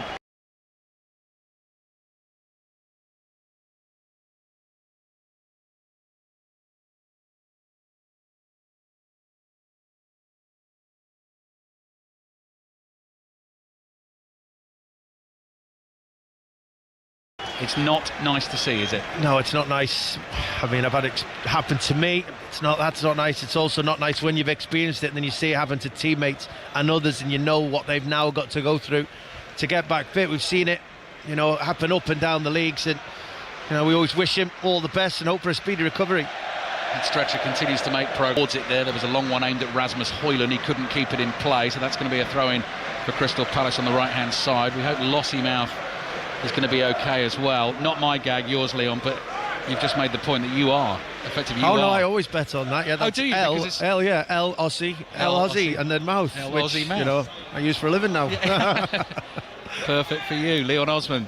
Here at Old Trafford, 5 Live in BBC Sounds. Manchester United heading towards defeat. Always have to pay attention to the horses, as John Hunt knows, as Cheltenham starts to approach. Yes, followed by Aintree. Ian Dennis is excited as well. I heard him talking about it yesterday while he was commentating on Bournemouth against Liverpool. Manchester United bringing the ball forward with young Yoro. Right-footed pass to Garnacho. Tries to go for the wall pass back to Yoro, and Yoro has to go running after that ball into his own half, so the attack completely loses momentum. De Ligt is now on for Manchester United, so while Lisandro Martinez will stretch it off, Matthijs de Ligt has come on to replace him. Free kick for Manchester United inside their own half on the right. Yeah, we obviously had the stoppage, disappointing injury, but the whole stadium went flat because of it. And Manchester United as a team have now, it's a responsibility that they've got to try and find a way of lifting themselves, lifting the crowd, because there's still time to get back into the game. Amad to Bruno Fernandes, scoops one up in the air. Højlund bumps into a defender inside the penalty area. Amad runs into another Palace player. Amad goes down. Crystal Palace man down as well. John Brooks steps in to sort it all out. Amad picks himself up to his feet, and it's Lacroix who's gone down, holding the back of his right leg, and we're going to get another stoppage in play. And talking about still time to score the goals, Leon, you were referencing before this game Manchester United at home against Southampton, when Southampton 1-0 up for a long part of the game. United didn't play well, and suddenly Amad hat-trick in 12 minutes or something. Yeah, I think it was, I should say, the 82nd minute, I think, when Amad scored his first on that occasion. And this place has the ability to come alive. If United can get one goal, even now, even this late, they could comfortably go on and win this game. So I'm sure they won't lose hope at the moment, but they have to find a moment of quality. Someone has to do something special. Could it be here? Fernandes with the corner, right underneath the crossbar. Clawed away by Henderson. Eze is there. Onana's on the halfway line. No one anywhere near him. Will Hughes comes towards him. Onana onto his left foot. Clips it forward. Corner of the box. Richards with a free header away for Palace. Only reaches Garnacho. Plays it back to Fernandes. Cross from deep. It's a crossfield pass, in fact, which is on the spot. Amad controlled it, then slipped, and suddenly Palace comes sweeping upfield on the counter-attack. Driving forward here is Mitchell, and he took too long making his choice, didn't get the ball to Mateta, and Manchester United have won it. Dalot starts a run down the left. Christian Eriksen waiting to come on for the home team. Manchester United 0, Crystal Palace 1. And Tottenham still 1 up at Brentford. Great ball from Højlund to release Amad on the right-hand side. Guéhi comes across to try and cover the danger. Amad down by the byline inside the penalty area. Back to De Ligt, controls it, cross in, flicked header from Hughes. Dalot went for it at the far post, couldn't get a contact on it. Chases it down the byline to try and keep it in play. It just rolls over ever so gently, and he'll go behind for another corner to Manchester United, and the home fans get up once again. So 5 minutes of the 90 to go, but plenty of added time to come beyond that as well. Brentford Tottenham over on Sports Extra, following us on 5 Live. Ruben Amorim's furious in front of us. He wants to make a quick substitution before this corner kick. I think he wants Eriksen to take it, but the officials didn't get the board number in the board quick enough to get the substitute on, and he's not happy. Here's the corner. Bruno Fernandes again, and it's caught easily by Henderson at his far post. Amorim down on his haunches. Now stands. Eriksen is waiting to come on here. And still Manchester United trail by a goal to 0. Full commentary of Arsenal Manchester City to come. You can listen to us on the BBC Sounds app if you're on the move. Your smart speakers at home as well. Just tell them to play Radio 5 Live. Henderson holding on to the ball. The Palace goalkeeper now launches it down the right-hand side. Ball glimmering in the floodlights above us. Goes straight out for a throw-in to United. Dalot waits to take it. Ugarte comes sprinting off, and Christian Eriksen comes on to replace him. So Tottenham 1 up at Brentford.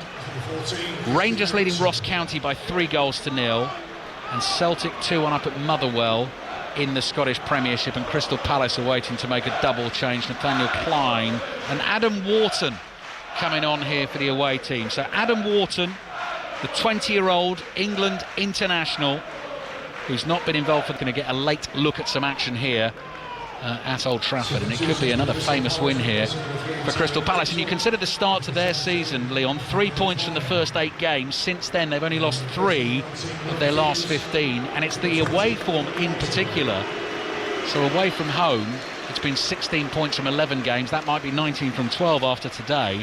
It's only 11 from 12 at Selhurst Park, and only 2 home wins against Tottenham and Southampton. But as it stands, moving above Manchester United in the Premier League table, and looking to push on for a top half finish in this Premier League once again. Ever since they returned 2013, this season back in the Premier League, finished between 10th and 15th every single time. Well, I'm no surprised with Manchester United sub Eriksen, someone who can get on the ball to play a forward pass. I wondered whether Oliver Glasner, in bringing on Wharton, would take off Sarr and just put an extra body in midfield and go with Eze and Mateta up front. He didn't. It was just like for like swap. Hughes off, Wharton on.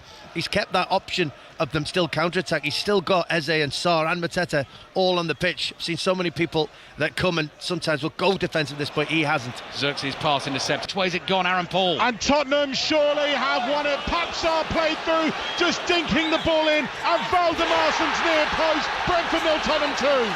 Crystal Palace lead 2.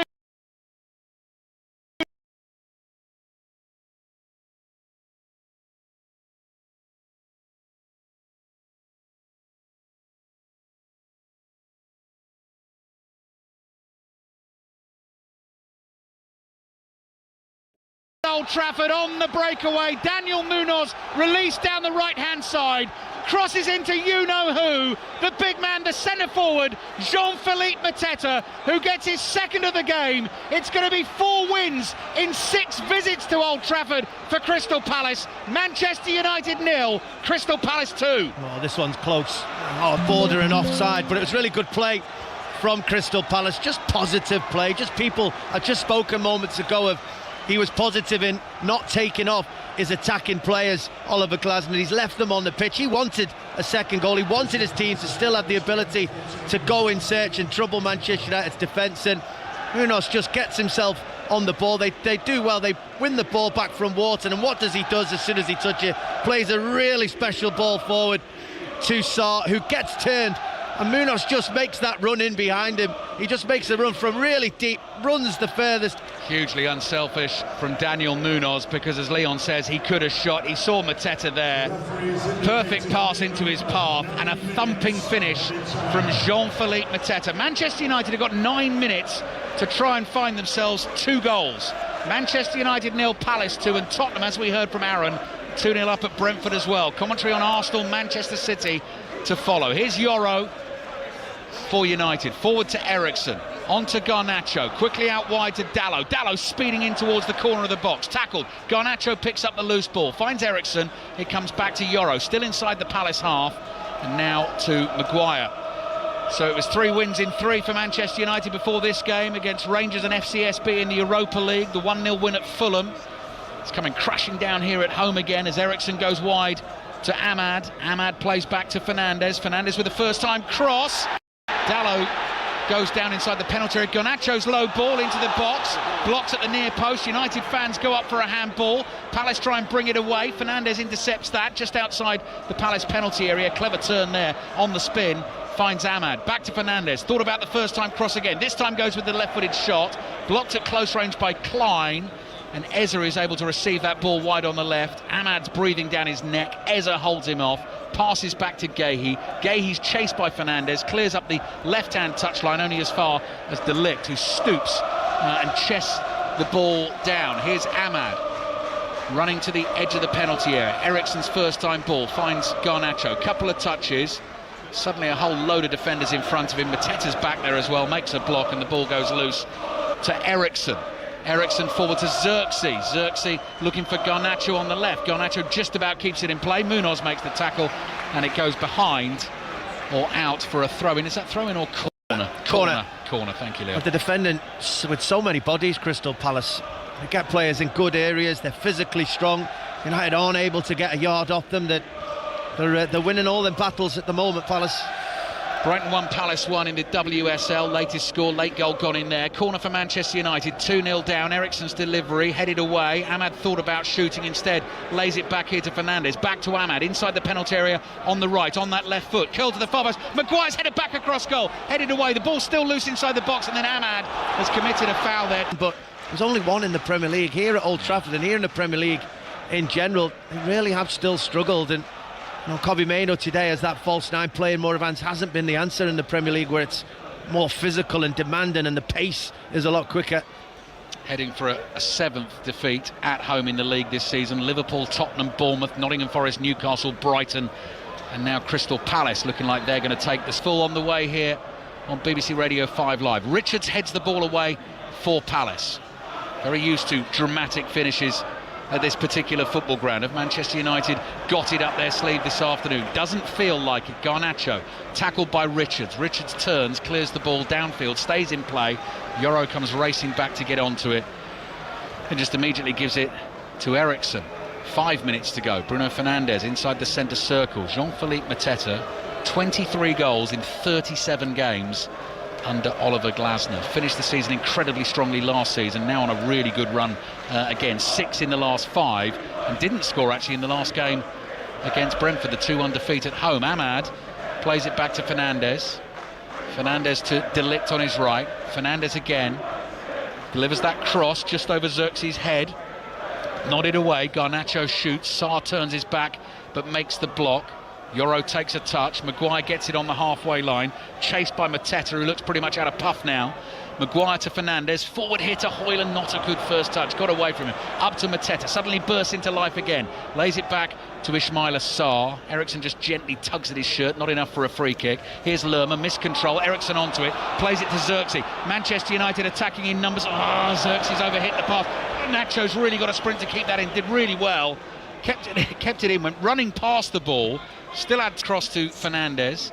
Fernandes sweeps a low ball out to Ahmad on the right. Ahmad up against Klein, knocks it past him too far, behind it goes for a goal kick, and he just thumps the ball towards the hoardings in total and utter frustration. Yeah, I think with Manchester United this season, I think there has been a reliance on that young man, Amad Diallo.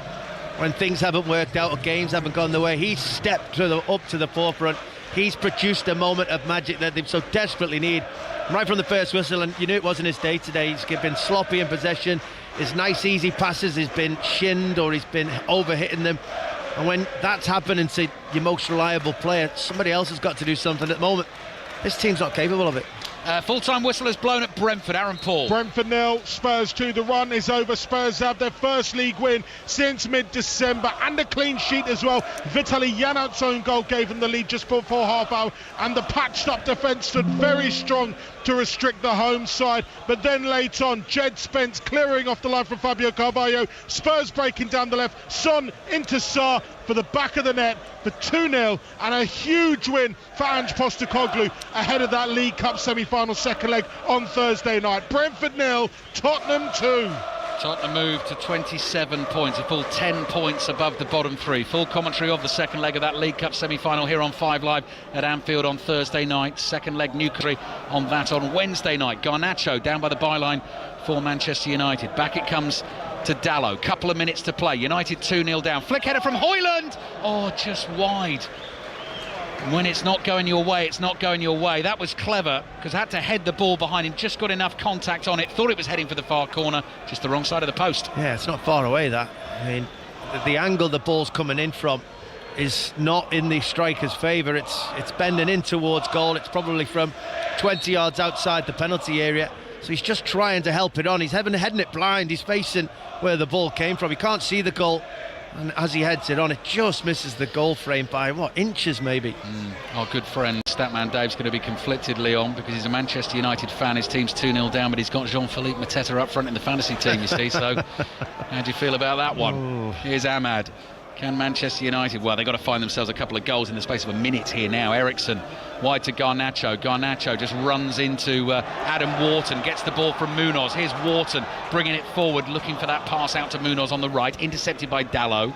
Here's De Ligt on for the injured Lisandro Martinez. Another huge blow for Manchester United today to lose him. Yoro, long ball up towards Maguire, flicks it on here to Ahmad. Ahmad on the left, looking to thread one through for Højlund. That's intercepted. Lequire is there, plays it down the line for Munoz. Looks tired there, chasing that ball down the right. That was a, oh no, I can't believe you've just played me that pass and I've got to chase it moment, wasn't it? He's covered an awful lot of ground today, though. Munoz, he's defended really well, sometimes 2v1. He's overcovered as centre-half and got forward for the assist. Really impressive performance from Crystal Palace away from home. They're enjoying their trips to Old Trafford in recent years. Fernandes cross, oh, that nearly found Maguire. Headed up in the air. Garnacho controls it inside the penalty area. Acrobatics, cross into the box, bounces once, cleared away again. Here's Dalot. Dalot controls the ball inside the Palace half. Now De Ligt. De Ligt to Fernandes, last seconds of the game, into the box, aimed at Maguire again. Richards beats him in the air. Crystal Palace desperate, not only for the win, but for the clean sheet as well. Full times in the WSL. Everton have beaten Leicester 4-1. Liverpool leading West Ham, or beaten West Ham 1-0. Here's Fernandes. Palace fans cannot wait for the full-time whistle. Ahmad to Fernandes. Fernandes running down the right. Eza going with him. Eza blocks his cross. Fernandes wins the throw for Manchester United.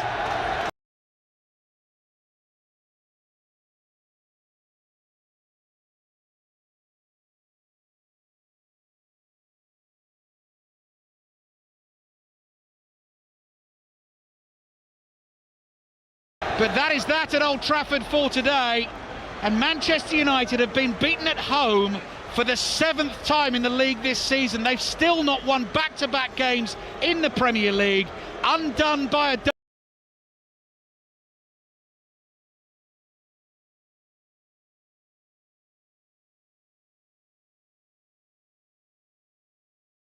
Double from Jean-Philippe Mateta, and one of the best teams away from home in the Premier League. Impressive performance from Crystal Palace. They go above Manchester United in the table.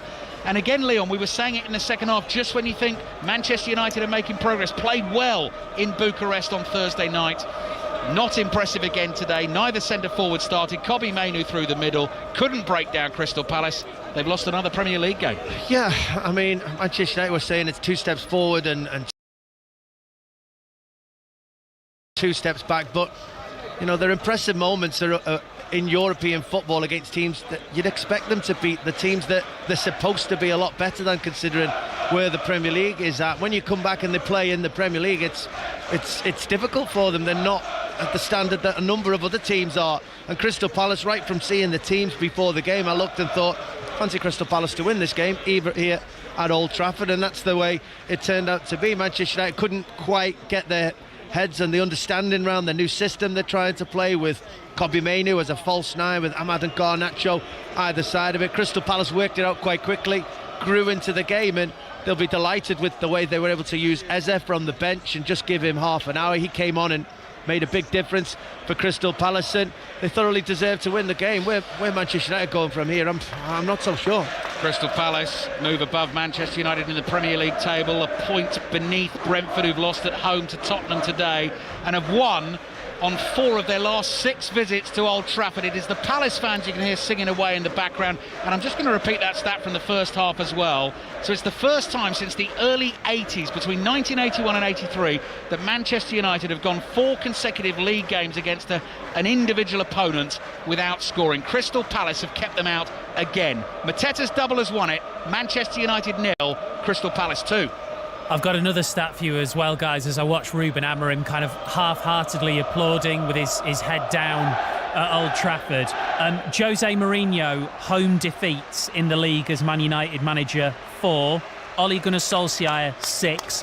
Ruben Amorim 5. So he's already lost more home games in the Premier League than Mourinho, and he's only 1 behind Solskjaer. Yeah, I mean, he's got an awful lot to do, hasn't he, since when he came in. Everybody knew that, you know, it was a massive job. Nobody expected him to be hitting the ground running and getting the team forward, but you know, they still don't expect him to have lost that amount of games